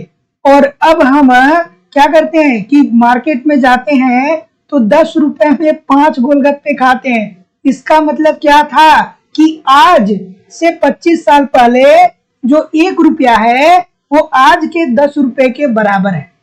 इस तरीके से चीजें का अनुमान आप लगा सकते हैं। ये व्यवहारिक सी बात है, यहाँ पे कोई आंकड़ा की बात नहीं। तो 1 रुपए में आज से 25 साल पहले या 20 साल पहले जाहिर सी बात है कि 5 गोलगप्पे मिलते थे और आज 10 रुपए में 5 मिलते हैं। तो जाहिर सी बात है कि उस टाइम का 1 रुपया और आज का 10 रुपया आपस में क्या हो गया, बराबर हो गया, है कि नहीं है? तो मजा आया? हाँ ठीक है, चलिए। तो क्या बात है भाई, किन्स की अत्यधिक रुचि किसमें थी? तो किन्स की अत्यधिक रुचि ये थी कि मांग प्रेरित मुद्रास्फीति में। मतलब किन्स आप कहते हैं कि अर्थव्यवस्था में जो मुद्रास्फीति आती है वो मांग में वृद्धि होने के कारण आती है। जब वस्तुओं की मांग बढ़ती है तो मांग बढ़ने के साथ कीमतों में वृद्धि होती है और कीमतों का बढ़ना ही मुद्रास्फीति अर्थात महंगाई कहलाता है। और ये मांग क्यों बढ़ता है? क्योंकि जनसंख्या का आकार क्या हो रहा है, बढ़ रहा है। तो जितने लोग भी ऑप्शन नंबर क्या बोल रहे हैं, ये बोल रहे हैं, ठीक बोल रहे हैं। अगला प्रश्न, बिल्कुल ठीक है, बिल्कुल ठीक है, हाँ बिल्कुल ठीक है। बबीता जी करें कि बिस्किट के आकार में भी, बिल्कुल ठीक। तो दोस्तों एक टर्म और याद रखिएगा, इकोनॉमिक्स का कहीं मिलता नहीं है, सिंकफ्लेशन। ठीक है, सिंकफ्लेशन में क्या होता है ना कि वस्तुओं की जो कीमतें होती हैं, जब महंगाई आता है तो वस्तुओं की कीमतों में वृद्धि नहीं होती है, वो जो प्रोडक्ट होता है उसकी क्वांटिटी कम हो जाती है। ठीक है, तो इसका सबसे अच्छा उदाहरण पार्ले जी है। पार्ले जी का मूल्य पहले भी 4 रुपया था, ठीक है, अब भले से 1 रुपया बढ़ गया लेकिन वो बहुत ही मामूली वृद्धि है। तो 4 रुपए का जब पार्ले जी आता था तो इसमें बिस्किट की संख्या बहुत ज्यादा होती थी, लेकिन अब 5 रुपए का हो गया है। लेकिन अब इन्होंने अपने पैक में बिस्किट की क्वांटिटी अर्थात मात्रा को क्या कर दिया है, कम कर दिया है। तो इसे ही क्या बोलेंगे, सिंकफ्लेशन बोलेंगे। इसमें क्या होता है कि जब कीमतों में वृद्धि आती है तो जब मांग बढ़ती है और कीमतों में वृद्धि आती है तो जो प्रोडक्ट होते हैं सॉरी, जब अर्थव्यवस्था में महंगाई बढ़ती है तो महंगाई के बढ़ने के साथ साथ प्रोडक्ट के कीमत में वृद्धि नहीं होता है, प्रोडक्ट की क्वांटिटी को क्या कर लिया जाता है, कम कर लिया जाता है, मात्रा को कम कर लिया जाता है और इसे सिंकफ्लेशन बोलते हैं। ये प्रश्न याद रखिएगा, आपके मतलब कहीं पूछा जा सकता है, किताबों में आपको अक्सर मिलेगा नहीं। ठीक है, तो क्या उत्तर आ रहा है कि जब कोई देश अपनी मुद्रा का अवमूल्यन करता है तब इसका यह प्रभाव होता है कि आयात जो होंगे वो महंगे हो जाएंगे और निर्यात जो हो जाएंगे वो सस्ते हो जाएंगे। बिल्कुल ठीक है, तो जितने लोग भी ऑप्शन नंबर बी बोल रहे हैं सभी लोग का उत्तर यहाँ पे बिल्कुल ठीक है। ये तो प्रश्न हम लोगों ने बहुत बार किया है। ठीक है, अवमूल्यन से क्या होता है दोस्तों कि मुद्रा का बाह्य मूल्य जो होता है कम होता है और घरेलू मूल्य सेम बना रहता है। तो ऐसी स्थिति में आयात जो होंगे वो महंगे हो जाएंगे और निर्यात जो होंगे वो सस्ते हो जाएंगे। अगला प्रश्न, किन्सियन प्रणाली के अंतर्गत मुद्रा रूपी मजदूरी की दर में गिरावट आने का परिणाम क्या है? ठीक है, बिल्कुल ठीक है,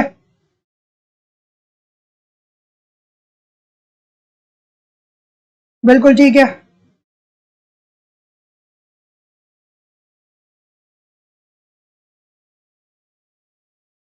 इस प्रश्न का उत्तर करिए।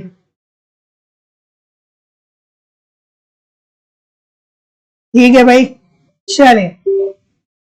किन्सियन प्रणाली के अंतर्गत मुद्रा रूपी मजदूरी की दर में गिरावट आने के परिणाम स्वरूप क्या होता है? बिल्कुल ठीक है, क्या उत्तर आ रहा है भाई? बिल्कुल ठीक है, बिल्कुल ठीक है,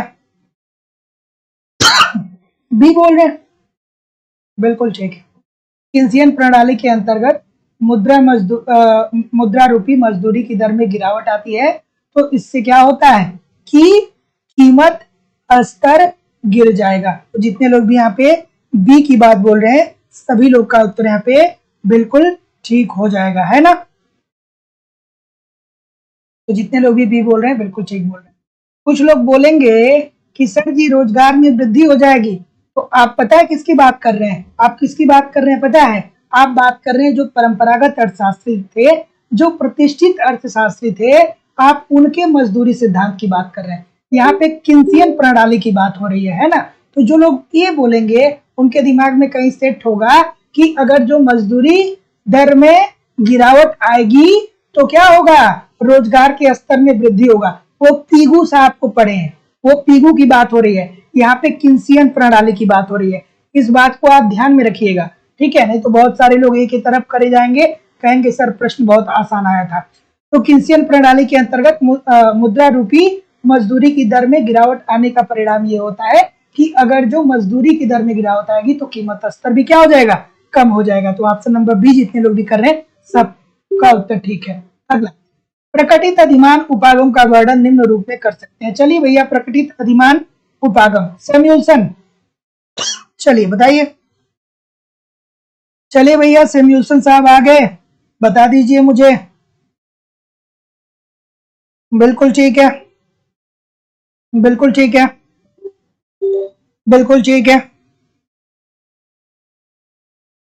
प्रकटित अधिमान उपागम का वर्णन इस रूप में कर सकते हैं।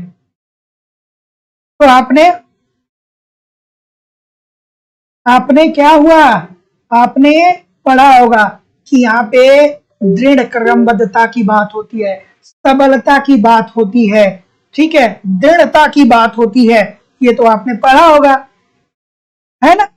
तो इलिमिनेट कर दीजिए, तो दुर्बलता की बात होगी नहीं, दुर्बल की बात होगी नहीं। अब क्या बच रहा है, दृढ़ क्रम दृढ़ क्रम स्थापन तथा शाब्दिक अधिमान पैटर्न या विवेकपूर्ण सुसंगति और संक्रमितता।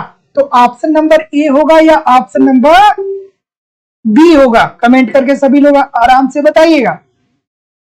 बिल्कुल ठीक है, बिल्कुल ठीक है भैया, आसानी से प्रश्न आता है, सबल क्रमबद्धता की बात ये करते हैं, ठीक है। तो देखिए दोस्तों, ये सबल क्रमबद्धता को ही इन्होंने संक्रमितता के रूप में व्यक्त कर दिया है।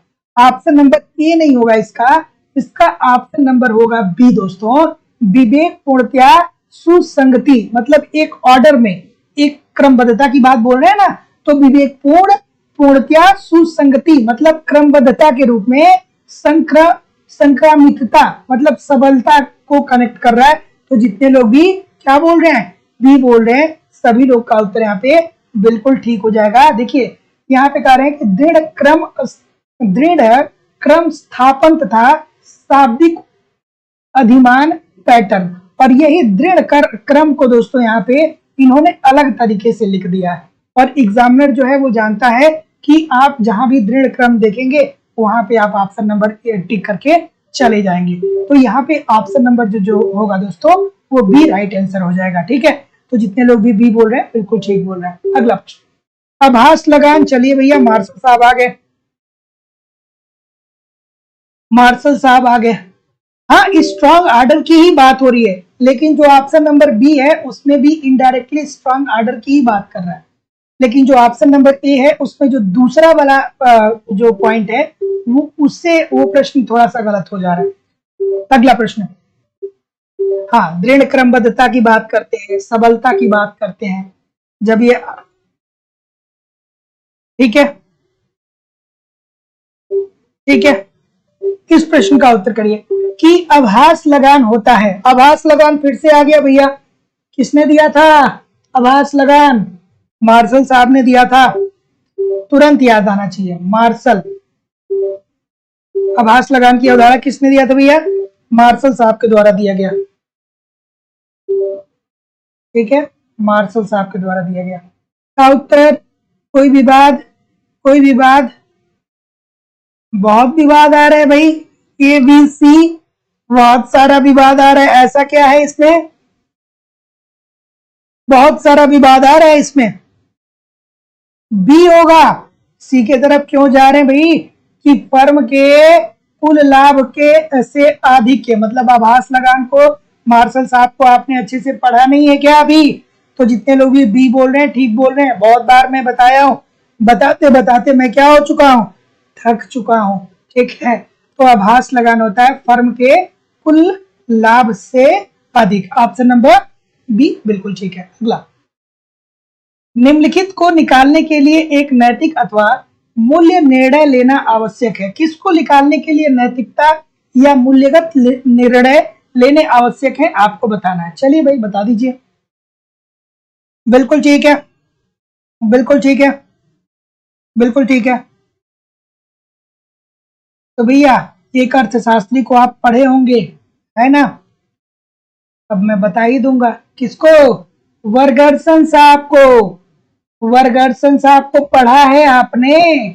अगर जो पढ़ा होगा तो आप जानते होंगे कि वर्गर्सन साहब ने सामाजिक कल्याण फलन की बात की है, ठीक है। और सामाजिक कल्याण फलन की बात करते हुए कहते हैं कि इसमें हम क्या लेते हैं, मूल्यगत निर्णय लेते हैं या नैतिक निर्णय लेते हैं। तो जितने लोग भी डी बोल रहे हैं सभी लोग का उत्तर बिल्कुल ठीक है। तो याद रखिएगा कि समाज कल्याण फलन किसने दिया था, यानी सामाजिक कल्याण फलन किसने दिया था? वर्गर्सन ने दिया था। और सामाजिक कल्याण फलन के अंतर्गत इन्होंने कहा था कि हमको ठीक तरीके से सारी चीजों को इवेलुएट करना है, तो ऐसी स्थिति में हमको मूल्यगत निर्णय लेने आवश्यक होंगे। Option number D this is the right answer हो जाएगा। अगला प्रश्न, चलिए थोड़ा सा मैनेज करता हूं, इस प्रश्न को आराम से करिएगा, प्रश्न बहुत इंपॉर्टेंट है। प्रश्न बहुत इंपॉर्टेंट है, कॉल्डोर और हिग्स से है, ठीक है। हिग्स और कॉल्डोर से है कि हिग्स कॉल्डोर मुआवजा निष्कर्ष के अनुसार आर्थिक नीति में परिवर्तन करने से समाज कल्याण में अभिवृद्धि होती है यदि। मोस्ट इंपॉर्टेंट प्रश्न है भाई। किसके बाद आते हैं ये किसके बाद आते हैं? ये आते हैं भैया पेरेटो के अनुकूलतम सिद्धांत के बाद। पेरेटो साहब कहते हैं कि हम क्या करेंगे कि एक को हानि पहुंचाएंगे तभी दूसरे को लाभ पहुंचाएंगे। लेकिन उसी के बाद कॉल्डोर और हिग्स आते हैं, वो क्या कहते हैं आप मुझे कमेंट करके बताइएगा। बिल्कुल ठीक है, बिल्कुल ठीक है, बिल्कुल ठीक है। तो जितने लोग भी क्या बोल रहे हैं, सी बोल रहे हैं कि फायदे में रहने वाले लोग घाटे में रहने वालों के घाटे की भरपाई कर सकेंगे और फिर भी स्वयं पहले की अपेक्षा बेहतर आर्थिक स्थिति में बने रह सकेंगे।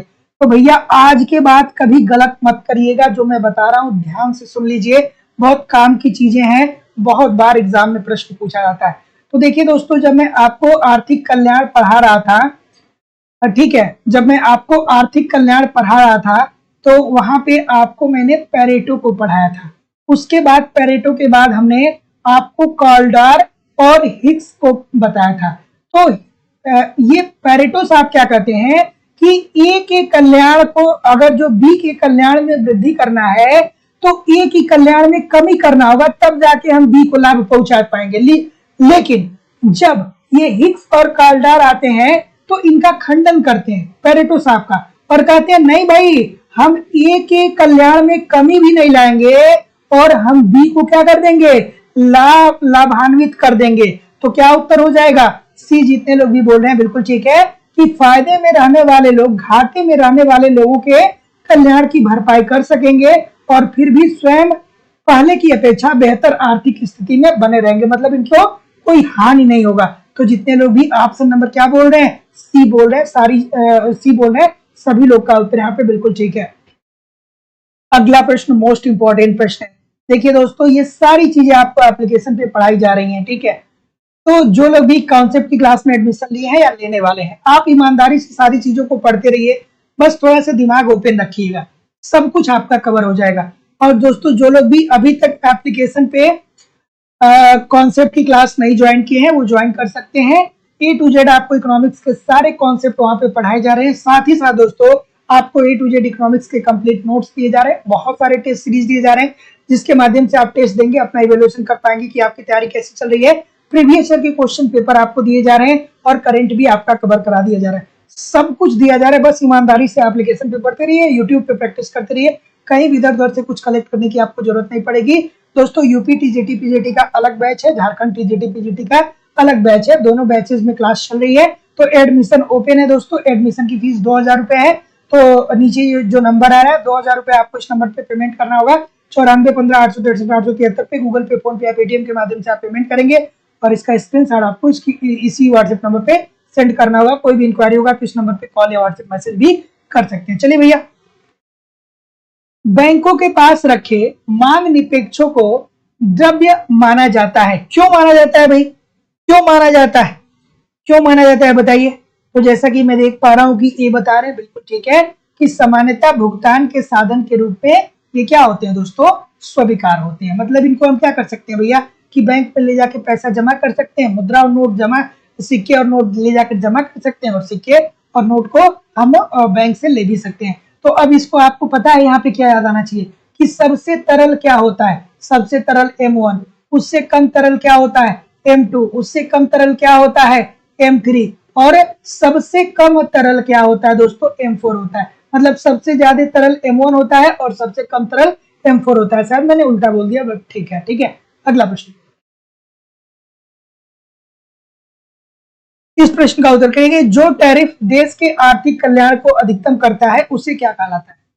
टैरिफ मतलब क्या भाई, प्रशुल्क। क्या उत्तर होगा, बिल्कुल ठीक है।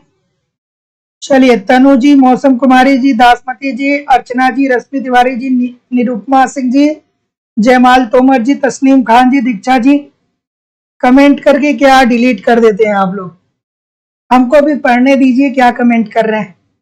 कमेंट करके डिलीट कर देते हैं। आप लोग की कमेंट को पढ़ता हूं तो मुझे भी थोड़ी सी खुशी मिलती है ना। चलिए, बता दीजिए इस प्रश्न का उत्तर।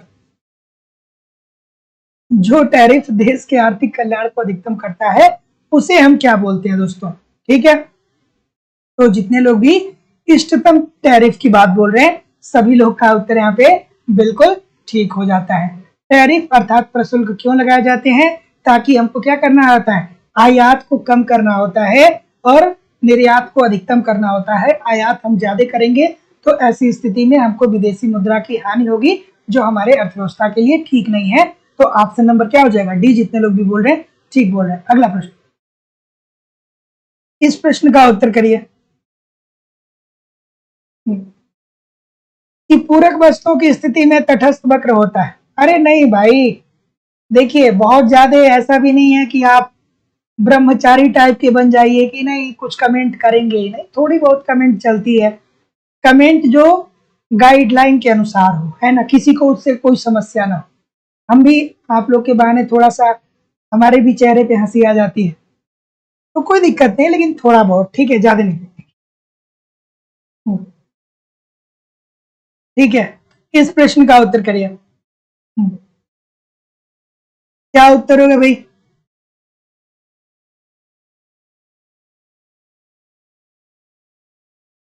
पूरक वस्तुओं की स्थिति में तटस्थ वक्र होता है। इजी सी बात है। जैसे देखिए, बहुत ज्यादा जिंदगी में गोलू भी नहीं बनना है, बहुत ज्यादा गोलू और भोलू नहीं बनना है। गोलू भोलू का मतलब क्या होता है, कि उनकी मम्मी कहें कि बेटा मार्केट जाओ, अगर जो टमाटर का मूल्य 40 रुपए होगा तो आधे केजी लेना, और 30 रुपए होगा तो 1 केजी लेना। तो वो क्या करेंगे, पूरे रास्ते भर याद करते जाएंगे कि मम्मी ने कहा है कि टमाटर का मूल्य 40 रुपए होगा तो आधा किलो लूंगा, 30 रुपया होगा तो 1 किलो लूंगा। ठीक है। तो गोलू भी नहीं बनना है, भोलू भी नहीं बनना है। अगला प्रश्न आपके सामने ये रहा, कि पूरक वस्तुओं की स्थिति में तटस्थ वक्र होता है। चलिए भाई बता दीजिए, क्या उत्तर होगा भाई। ऑप्शन नंबर, बिल्कुल ठीक है। क्या उत्तर होगा, जैसा कि मैं देख पा रहा हूं, ठीक है। ऑप्शन नंबर बिल्कुल ठीक है। तो जितने लोग भी क्या बोल रहे हैं, बी बोल रहे हैं, बी बोल रहे हैं ना, एल आकार का होता है, बिल्कुल ठीक है। तो ये एक्स अक्ष के समानांतर होता है। पूरक वस्तुएं क्या होती हैं, ऐसे वस्तुएं जो एक दूसरे के बिना इनकम्प्लीट हो, जैसे कार और पेट्रोल हो गया, पेन और स्याही हो गया। तो जितने लोग भी बी बोल रहे हैं, सभी लोग का उत्तर बिल्कुल ठीक हो जाएगा। इस प्रश्न का उत्तर करिए। ठीक है, एक बार ऐसे ही क्या हुआ दोस्तों, एक बहुत ही थोड़ा सा छोटा सा किस्सा मैं आपको बताता हूँ। एक बार ऐसे ही एक लोग, ऐसी शादी की बात चल रही थी किसी की, तो लड़की ने कहा कि मतलब आजकल तो सभी लोग का यही डिमांड होता है कि लड़का जो है वो गुड लुकिंग होना चाहिए, अच्छा पैसा कमाना चाहिए। किसी प्रकार का कोई नशा नहीं होना चाहिए, किसी प्रकार का उसके अंतर्गत ऐब नहीं होना चाहिए। तो देखिए इस प्रकार के लड़के वर्तमान समय में भारत के अंतर्गत मिलने बहुत मुश्किल है, बहुत मुश्किल है। वो 2-4% है, और वो जो 2-4% है ना, जो हर चीज में क्या है कि उनके पास कोई भी ऐसा ऐब नहीं है जिससे उनको समाज नफरत करे। तो वो 2 से 4% जो बच्चे हैं ना, वो गोलू भोलू टाइप के ही हैं। उनसे अगर जो किसी लड़की की शादी भी हो जाती है ना, तो जितना उस लड़के की मम्मी बोलेंगी कि बेटा तुमको ये करना है तो करेगा। मम्मी कहेंगी एसी बंद कर दो तो वो बंद करेगा, कहेंगी एसी चालू कर दो तो वो चालू करेगा। उस खुद का भी एक काम नहीं करना है, करता है ना। तो ये गोलू मोलू के भी चक्कर में आप लोग ना पड़िएगा। अगला प्रश्न ये रहा कि चलिए कि तटस्थ वक्र विश्लेषण में एक वस्तु की कीमत में कमी के परिणाम स्वरूप क्या होता है? चलिए भाई बता दीजिए क्या उत्तर हो जाएगा। क्या उत्तर होगा बता दीजिए। ये सब जरूरी बातें हैं। तो जैसा कि मैं देख पा रहा हूं डी बोल रहे हैं सभी लोग, तो जितने लोग भी डी बोल रहे हैं सभी लोग का उत्तर बिल्कुल ठीक है कि आय प्रभाव तथा प्रतिस्थापन प्रभाव दोनों देखने को मिलते हैं। तो तटस्थ वक्र विश्लेषण में एक वस्तु की कीमत में कमी के परिणाम स्वरूप क्या होता है दोस्तों कि आय प्रभाव एवं प्रतिस्थापन प्रभाव दोनों देखने को मिलते हैं। बहुत बार हम लोगों ने देखा है। ठीक है, तो ऑप्शन नंबर क्या हो जाएगा? D, this is the right answer हो जाएगा। अगला प्रश्न, थोड़ा सा इसे एडजस्ट करना पड़ेगा। अब देखिए पिछला क्वेश्चन ऐसा था कि आपको कॉन्सेप्ट पता है तो आप कर पाएंगे, नहीं पता है तो एक दो लाइन में उसे डिस्क्राइब नहीं किया जा सकता। अगला प्रश्न ये रहा कि गिफिन वस्तु मतलब निम्न कोट की वस्तुओं की बात हो रही है। गिफिन वस्तुओं की बात हो रही है, निम्न कोट की वस्तुओं की बात हो रही है। चलिए बहुत सारे लोग को बहुत मजा आया होगा मेरी बात से, है ना। चलिए इस प्रश्न का उत्तर करिए।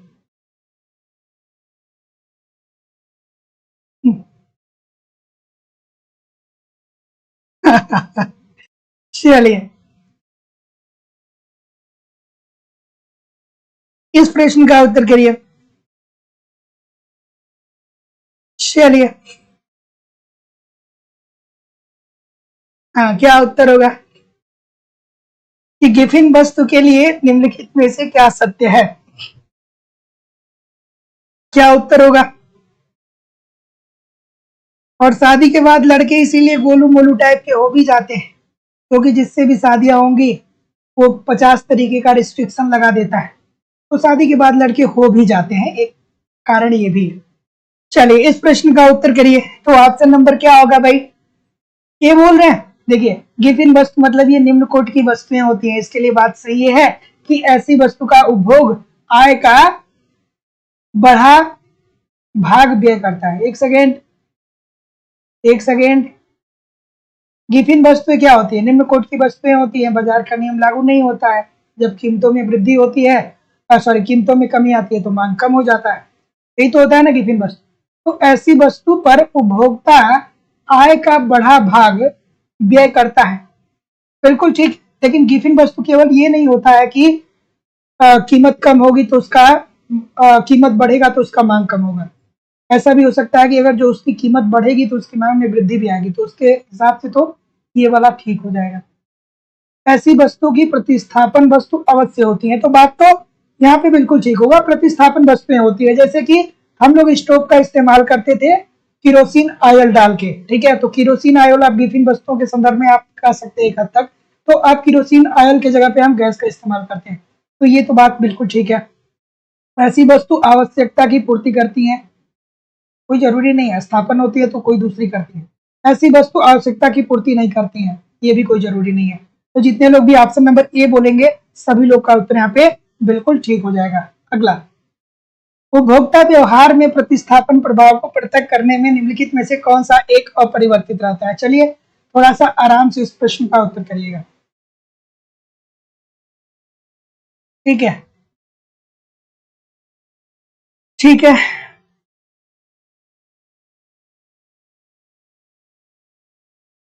चलिए इस प्रश्न का उत्तर करिए भैया।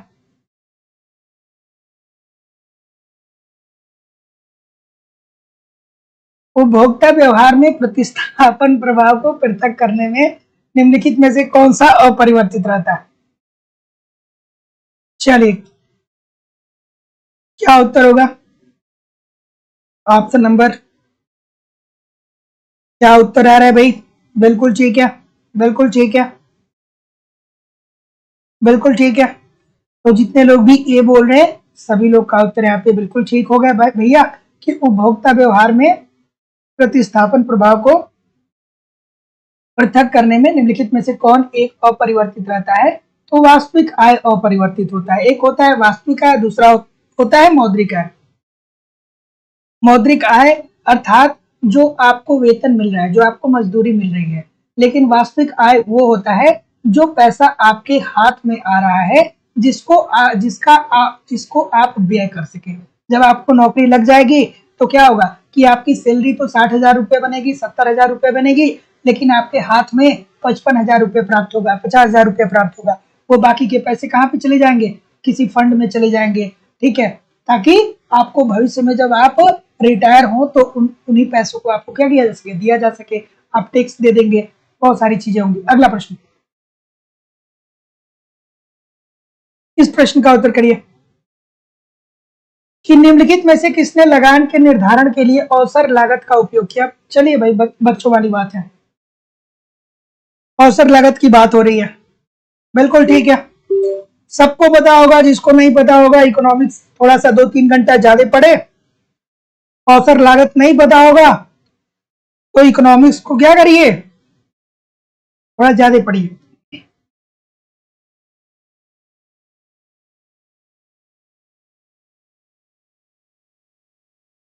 अरे अभी गुप्ता जी, ऐसी कोई बात नहीं है, ऐसी कोई बात नहीं जैसा आप सोच रहे हैं, है ना?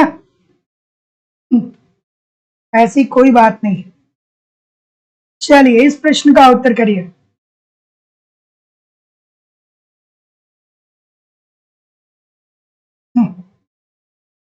चले, तो गोलू भोलू नहीं है तो नहीं हुई होगी, है ना? चलिए, इस प्रश्न का उत्तर क्या आ रहा है भाई? ठीक है, जरा बहुत सारे लोग जा रहे हैं। अब देखिए, कुछ लोग यहाँ पे क्या ढूंढ रहे होंगे, किसको? हैवर्लर को, लेकिन ये लगान की बात कर रहा है ना? तो जितने लोग भी क्या बोल रहे हैं, सी बोल रहे हैं, सभी लोग का उत्तर यहाँ पे बिल्कुल ठीक है, श्रीमती जॉन रॉबिन्सन। तो निम्नलिखित में से किसने लगान के निर्धारण के लिए अवसर लागत का उपयोग किया? तो Shrimati John Robinson. Option number C, according to the question, this is the right answer यहाँ पे हो जाएगा। ठीक है, ठीक है।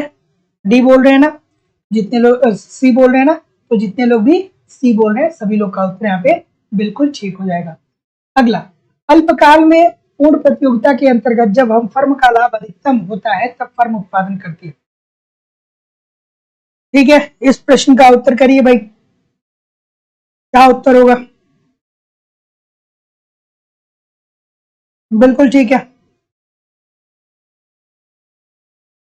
कि अल्पकाल में पूर्ण प्रतियोगिता के अंतर्गत जब फर्म का लाभ अधिकतम होता है तब फर्म उत्पादन करती है। ठीक है, चलिए, इस प्रश्न का उत्तर करिए, क्या उत्तर होगा भाई? बिल्कुल ठीक है, इजी सा प्रश्न है। जो गलत करेगा ना फिर अच्छी बात नहीं होगी, जो गलत करेगा अच्छी बात नहीं होगी। ये क्या कह रहा है? अल्पकाल में, ध्यान से, अल्पकाल में पूर्ण प्रतियोगिता के अंतर्गत जब फर्म का लाभ अधिकतम होता है तब फर्म उत्पादन करती है हरासमान प्रतिफल नियम के अंतर्गत। ठीक है, अल्पकाल में पूर्ण प्रतियोगिता के अंतर्गत जब फर्म का लाभ अधिकतम होता है तब फर्म उत्पादन करती है हरासमान प्रतिफल नियम के अंतर्गत। इसमें क्या होता है कि एक फर्म को ये लगता है कि अल्पकाल में क्या हो रहा है कि हमारी वस्तुओं की बहुत ज्यादा मांग है, तो ऐसी स्थिति में जो पहले वो देख आप पढ़ते हैं ना कि पूर्ण प्रतियोगिता के अंतर्गत एक फर्म जो होता है वो संतुलन की अवस्था में तब होता है जब स्थिर प्रतिफल का नियम लागू होता है, अर्थात उत्पादन के संसाधनों का वो मैक्सिमम प्रयोग कर लेता है, इतना कर लेता है जिससे अधिकतम उत्पादन प्राप्त किया जा सके। लेकिन अल्पकाल में उसको ये लगता है कि प्रोडक्ट की मांग बहुत ज्यादा है, तो ऐसी स्थिति में वो अपने उत्पादन के कारकों को बढ़ाता चला जाता है। तो ऐसी स्थिति में उत्पादन के कारक बढ़ते रहते हैं, तो कहीं ना कहीं दोस्तों उसके लाभ में गिरावट आने लगती है, उत्पादन में गिरावट आने लगती है। ठीक है, क्योंकि एक समय के बाद चीजें क्या होती है, परिवर्तित हो जाती हैं। तो जितने लोग भी सी बोल रहे हैं सभी लोग का उत्तर बिल्कुल ठीक है। अगला प्रश्न कि अल्पकाल में एक पूर्ण प्रतियोगी फर्म के लिए जब कीमत में वृद्धि होती है तो क्या होगा। अब थोड़ा ध्यान से करिएगा। बिल्कुल ठीक है, बिल्कुल ठीक है, बिल्कुल ठीक है ना। क्या उत्तर होगा भाई। अल्पकाल में एक पूर्ण प्रतियोगी फर्म के लिए जब कीमत में वृद्धि होती है।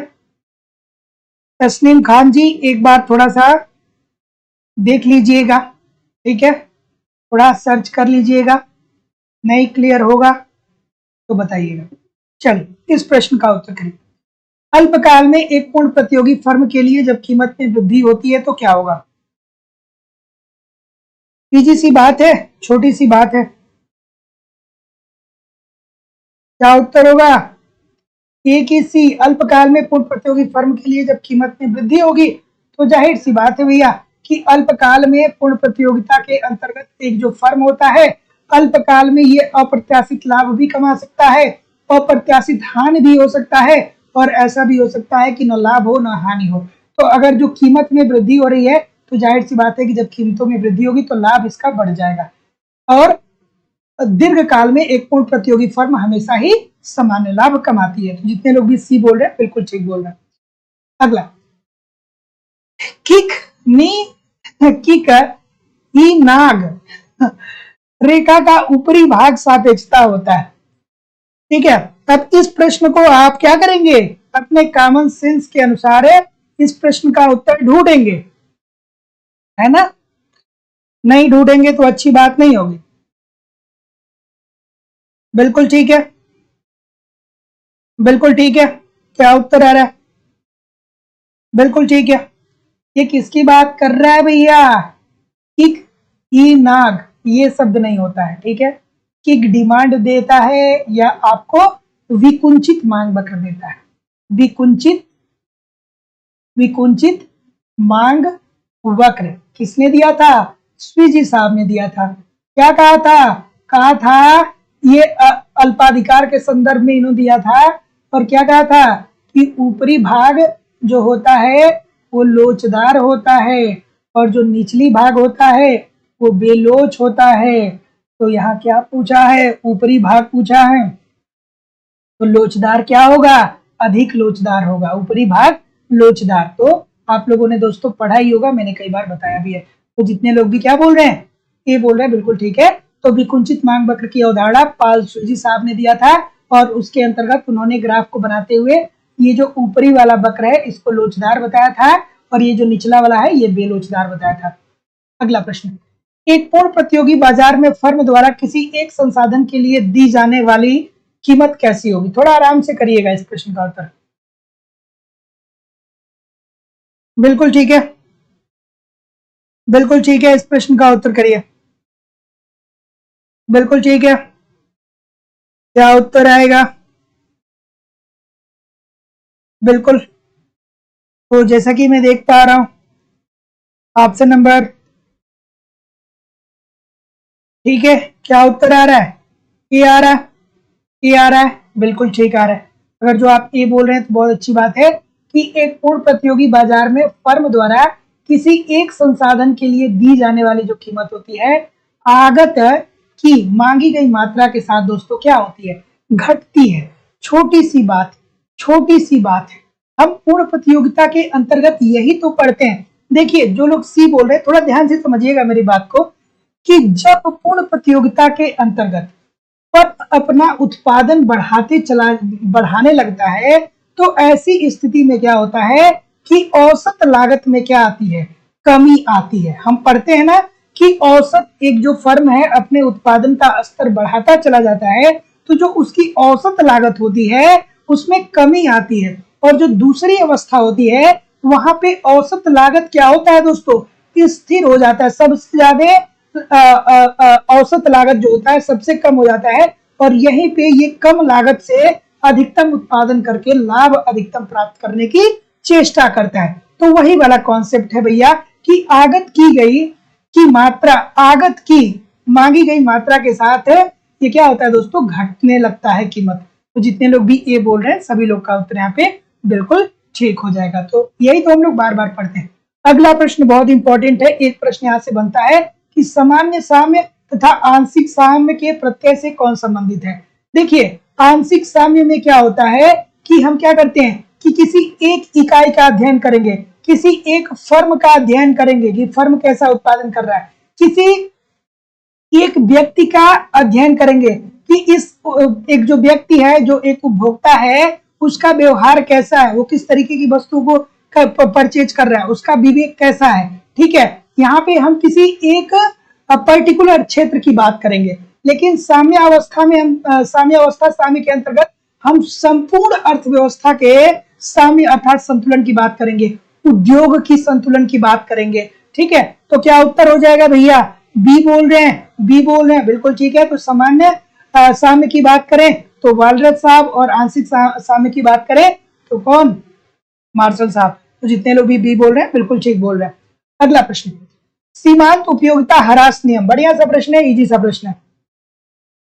सभी लोग एक बार वीडियो को लाइक और शेयर कर दीजिए। इतने सारे लोग क्लास देख रहे हैं फिर भी लाइक और शेयर की संख्या बहुत कम है। 2 घंटे से आपकी क्लास ली जा रही है, आपके लिए ही तो क्लास हो रही है ना। तो निवेदन है सभी लोगों से कि एक बार वीडियो को लाइक और शेयर जरूर कर दिया करिए। सभी लोगों से निवेदन है कि एक बार वीडियो को लाइक और शेयर जरूर कर दिया करिए। चलिए भाई बता दीजिए, इस प्रश्न का उत्तर थोड़ा आराम से करिएगा। बिल्कुल ठीक है, बिल्कुल ठीक है। तो क्या उत्तर आ रहा है, सीमांत उपयोगिता ह्रास नियम। अरे भैया गलत करेंगे ना तो क्या पढ़ेंगे, डंडे। हाँ, किसने दिया था, गोसेन का प्रथम नियम याद आया। सीमांत उपयोगिता का ह्रास नियम किसे कहा जाता है, गोसेन का प्रथम नियम। और गोसेन का प्रथम नियम या सीमांत उपयोगिता ह्रास नियम क्या कहता है कि जैसे जैसे हम वस्तु की अतिरिक्त इकाइयों का उपभोग करते चले जाते हैं, वैसे वैसे उससे मिलने वाली सीमांत उपयोगिता हमारी कम होने लगती है। तो यहाँ पे कुछ ऐसा है क्या, ऑप्शन नंबर डी होना चाहिए ना। तो महानुभाव क्यों नहीं डी बता रहे, क्यों डी नहीं बता रहे, क्यों डी नहीं बता रहे, क्यों डी नहीं बता रहे। सीमांत उपयोगिता ह्रास नियम को गोसेन के प्रथम नियम के अनुसार ही तो जाना जाता है ना। तो ये क्या कहता है, यही तो कहता है कि जैसे जैसे उपभोग की अतिरिक्त इकाइयां हम बढ़ाने लगते हैं, वैसे वैसे उससे मिलने वाली हमें उपयोगिता कम, सीमांत उपयोगिता उससे कम मिलने लगती है। तो भाई कहाँ पे आप लोग जा रहे हैं, डी होना चाहिए ना, होना चाहिए कि नहीं होना चाहिए, बिल्कुल ठीक है। तो जितने लोग भी ऑप्शन नंबर डी बोल रहे हैं सभी लोग का उत्तर यहाँ पे बिल्कुल ठीक होगा। यहाँ पे सी बहुत सारे लोग कर रहे हैं, लेकिन यहाँ पे कीमत में वृद्धि की बात हो रही है, कीमत उमत की बात नहीं होती है। Option number D according to the question this is the right answer हो जाएगा। आज के बाद गलत नहीं करना है, ठीक है। अगला, एक उपभोक्ता का मांग वक्र प्राप्त किया जा सकता है। चलिए भैया, उपभोक्ता का मांग वक्र कैसे प्राप्त किया जा सकता है बताइए मुझे। लाइक शेयर कर दीजिए, सभी लोगों से निवेदन है कि लाइक और शेयर जरूर कर दिया करिए। निवेदन सभी लोगों से निवेदन है कि लाइक शेयर किया करिए। चलिए भाई बता दीजिए, इजी सा प्रश्न है, फेवरेट प्रश्न होगा आपका ये, ठीक है। बिल्कुल ठीक है, बिल्कुल ठीक है, बिल्कुल ठीक है, बिल्कुल ठीक है। ऑप्शन नंबर क्या बोल रहे हैं, ये सभी लोग बोलेंगे, मुझे नहीं लग रहा है कोई गलत बोलेगा, गलत बोलना भी नहीं चाहिए, ठीक है। बहुत बार बताया हूं, कॉन्सेप्ट की क्लास पढ़ा रहा था, बहुत बार बताया था। एक उपभोक्ता का मांग वक्र कीमत और उपभोग वक्र से प्राप्त किया जा सकता है, ठीक है। तो जितने लोग भी ऑप्शन नंबर क्या बोल रहे हैं, ये बोल रहे हैं, बिल्कुल ठीक है। इसके अंतर्गत यही तो देखते हैं कि जब कीमतों में वृद्धि होती है तो एक उपभोक्ता अपने मांग को कम करता है, और जब कीमतों में कमी आती है तो एक उपभोक्ता अपने मांग को बढ़ाता है। तो जितने लोग भी क्या बोल रहे हैं, ये बोल रहे हैं, अच्छा बोल रहे हैं, बढ़िया बोल रहे हैं। किन्स का रोजगार व आय सिद्धांत जुड़ा हुआ है, ये बच्चों वाला प्रश्न आ गया, बहुत बच्चों वाला प्रश्न। किन्स का रोजगार व आय सिद्धांत जुड़ा हुआ है। जितने लोग भी अभी तक चैनल को सब्सक्राइब नहीं किए हैं चैनल को सब्सक्राइब करके बेल आइकन को दबा लीजिए। प्रत्येक शाम को 7 बजे से आपकी क्लास होती है। दोस्तों मैं जिम्मेदारी और विश्वास से कह सकता हूँ कि अगर जो आप लगातार क्लास देखते रहेंगे ना, तो आप इन सारे प्रश्नों से इतने यूज टू हो जाएंगे कि जब आप एग्जाम में बैठेंगे ना, तो आपको कुछ भी ऐसा नहीं लगेगा कि आपने कभी इकोनॉमिक्स के ये प्रश्न देखे नहीं। सब कुछ कवर हो जाएगा, बशर्ते आप ईमानदारी से क्या करिए, पढ़ते रहिए। तो किन्स का रोजगार व आय सिद्धांत किससे जुड़ा है भैया? अनैच्छिक बेरोजगारी से जुड़ा है। देखिए बेरोजगारी दो प्रकार की होती है। एक बेरोजगारी दो प्रकार की होती है। एक होती है ऐच्छिक बेरोजगारी और दूसरा होता है दोस्तों अनैच्छिक बेरोजगारी। ऐच्छिक बेरोजगारी से ऐसे क्या है? ऐसी बेरोजगारी कि जब आपको प्रचलित मजदूरी दर पे काम मिल रहा है लेकिन फिर भी आप कार्य नहीं कर रहे हैं। ऐसी बेरोजगारी बेसिकली दोस्तों बिहार और उत्तर प्रदेश के गांवों में देखने को मिलता है, जहां पे लोग थोड़ी बहुत खेती करके उत्पादन कर लेते हैं और घर में बैठ करके टेलीविजन देखना पसंद करते हैं और गैम्बलिंग करना पसंद करते हैं। उनको नौकरी करनी ही नहीं है, तो वो क्या है? ऐच्छिक रूप से बेरोजगार है। वो ऐच्छिक रूप से बेरोजगार है। प्रचलित मजदूरी दर पे उनको काम मिल रहा है लेकिन फिर भी वो रोजगार नहीं ले रहे हैं। और वहीं दूसरी तरफ अनैच्छिक बेरोजगार जैसे आप लोग हैं, ठीक है, क्या है कि आप प्रचलित मजदूरी दर पे काम करने के लिए तैयार है लेकिन फिर भी सरकार नौकरी नहीं दे रही है। जहां जिस विद्यालय में 4 टीचर की जरूरत है, उस विद्यालय को 2 टीचर ही संभाल रहे हैं, लेकिन फिर भी सरकार वैकेंसी कंप्लीट नहीं कर रही है। तो किन साहब अनैच्छिक बेरोजगारों की बात करते हैं। तो जितने लोग भी ऑप्शन नंबर सी बोल रहे हैं बिल्कुल ठीक है। अगला प्रश्न कि एकाधिकार प्रतिस्पर्धा की वह विशेषता जिसके कारण फर्म का लाभ दीर्घकाल में शून्य हो जाता है। मोस्ट इंपॉर्टेंट प्रश्न है, बहुत मजेदार सा प्रश्न है। एक बार लाइक और शेयर जरूर कर दिया करिए। निवेदन है सभी लोगों से कि वीडियो को एक बार लाइक और शेयर कर दिया करिए।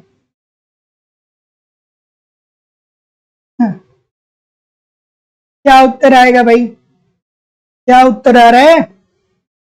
बिल्कुल ठीक है। क्या उत्तर आ रहा है? बिल्कुल सही है।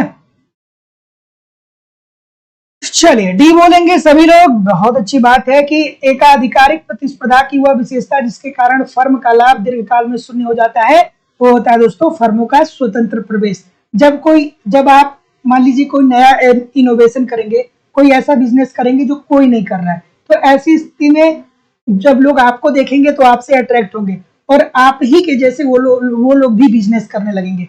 तो ऐसी स्थिति में जब आपके अलावा आपके समरूप वस्तुओं का उत्पादन और कोई फर्में करने लगेंगे, तो ये तो अल्पाधिकार और फिर पूर्ण प्रतियोगिता की तरफ मूव कर जाएंगे। एकाधिकार तो बचेगा ही नहीं। तो जितने लोग भी क्या बोल रहे हैं, डी बोल रहे हैं, बिल्कुल ठीक बोल रहे हैं। अगला प्रश्न कोई भी नहीं है। तो दोस्तों मैं आपकी जानकारी के लिए मैं बता दूं कि लाइव स्टडी इलाहाबाद के मोबाइल एप्लीकेशन पे इकोनॉमिक्स की दूसरी क्लास चल रही है। यहाँ पे आपको इकोनॉमिक्स के A to Z complete concept को पढ़ाया जा रहा है। जिन लोगों ने भी एडमिशन लिया है या जो लोग भी एडमिशन लेने वाले हैं, ईमानदारी से दोस्तों सारी चीजों को हमारे साथ पढ़ते रहिए। आपका सब कुछ कवर हो जाएगा, कहीं भी इधर उधर से कुछ कलेक्ट करने की जरूरत नहीं पड़ेगी। A to Z इकोनॉमिक्स के सारे कॉन्सेप्ट आपको यहाँ पे पढ़ाए जा रहे हैं सिंपल सटीक साधारण भाषा में। साथ ही साथ जो इकोनॉमिक्स के साथ एक सबसे बड़ी समस्या होती है वो होती है नोट्स की। इकोनॉमिक्स के नोट्स या तो मिलते नहीं है या मिल भी जाते हैं तो इतने कॉम्प्लिकेटेड होते हैं कि समझ में नहीं आता है कि पढ़ना क्या है, छोड़ना क्या है। तो सिंपल सटीक साधारण भाषा में आपको A to Z इकोनॉमिक्स के सारे नोट्स भी दिए जा रहे हैं। बहुत सारे टेस्ट सीरीज यहाँ पे दिए जा रहे हैं जिसके माध्यम से आप टेस्ट दीजिए, अपना इवेल्युएशन करिए कि आपकी तैयारी कैसी चल रही है एग्जाम के लिए और आपके एग्जाम में किस प्रकार के प्रश्न पूछे जाते हैं। साथ ही साथ आपको प्रीवियस ईयर के क्वेश्चन पेपर भी दिए जा रहे हैं और आपका करंट भी कवर किया जा रहा है। मतलब मेरे द्वारा सब कुछ दिया जा रहा है, बस ईमानदारी से आप एप्लीकेशन पे पढ़ते रहिए, यूट्यूब पे प्रैक्टिस करते रहिए। कहीं भी इधर उधर से कुछ आपको इधर उधर से कलेक्ट करने की जरूरत नहीं पड़ेगी। यूपी टीजीटी पीजीटी का अलग बैच है, झारखंड टीजीटी पीजीटी का अलग बैच है और सबसे बड़ी बात है कि वैलिडिटी ऑफ कोर्स आपकी लाइफ टाइम है। इट मींस अगर जो आप एक बार एडमिशन लेते हैं तो आप हमारे साथ तब तक बने रहेंगे जब तक कि आपका सिलेक्शन हो नहीं जाता है। और एडमिशन ओपन है। एडमिशन की फीस केवल और केवल 2000 रुपया दोस्तों। 2000 रुपया आपको इस नंबर पे पेमेंट करना होगा 9415 पे। गूगल पे, फोन पे या पेटीएम के माध्यम से आप पेमेंट करेंगे और इसका स्क्रीनशॉट आपको इसी व्हाट्सएप नंबर पे सेंड करना होगा। कोई भी इंक्वायरी होगी तो इस नंबर पे आप मुझे कॉल कर सकते हैं, व्हाट्सएप मैसेज कर सकते हैं। जाते जाते वीडियो को लाइक करते हुए जाइए, शेयर करते हुए जाइए और हम लोग कल मिलेंगे शाम को 7 बजे एक नए उत्साह, नए एनर्जी के साथ। देखिए दोस्तों समय कम मतलब अब संतुलित है। सही समय में सही कंटेंट को पढ़ना बहुत जरूरी है। ठीक है। अगर जो आप ठीक तरीके का कंटेंट ही नहीं पढ़ेंगे तो आप सफलता कैसे प्राप्त करेंगे। चलिए मिलते हैं कल शाम को 7 बजे नए उत्साह नए एनर्जी के साथ। तब तक के लिए दोस्तों नमस्कार, धन्यवाद।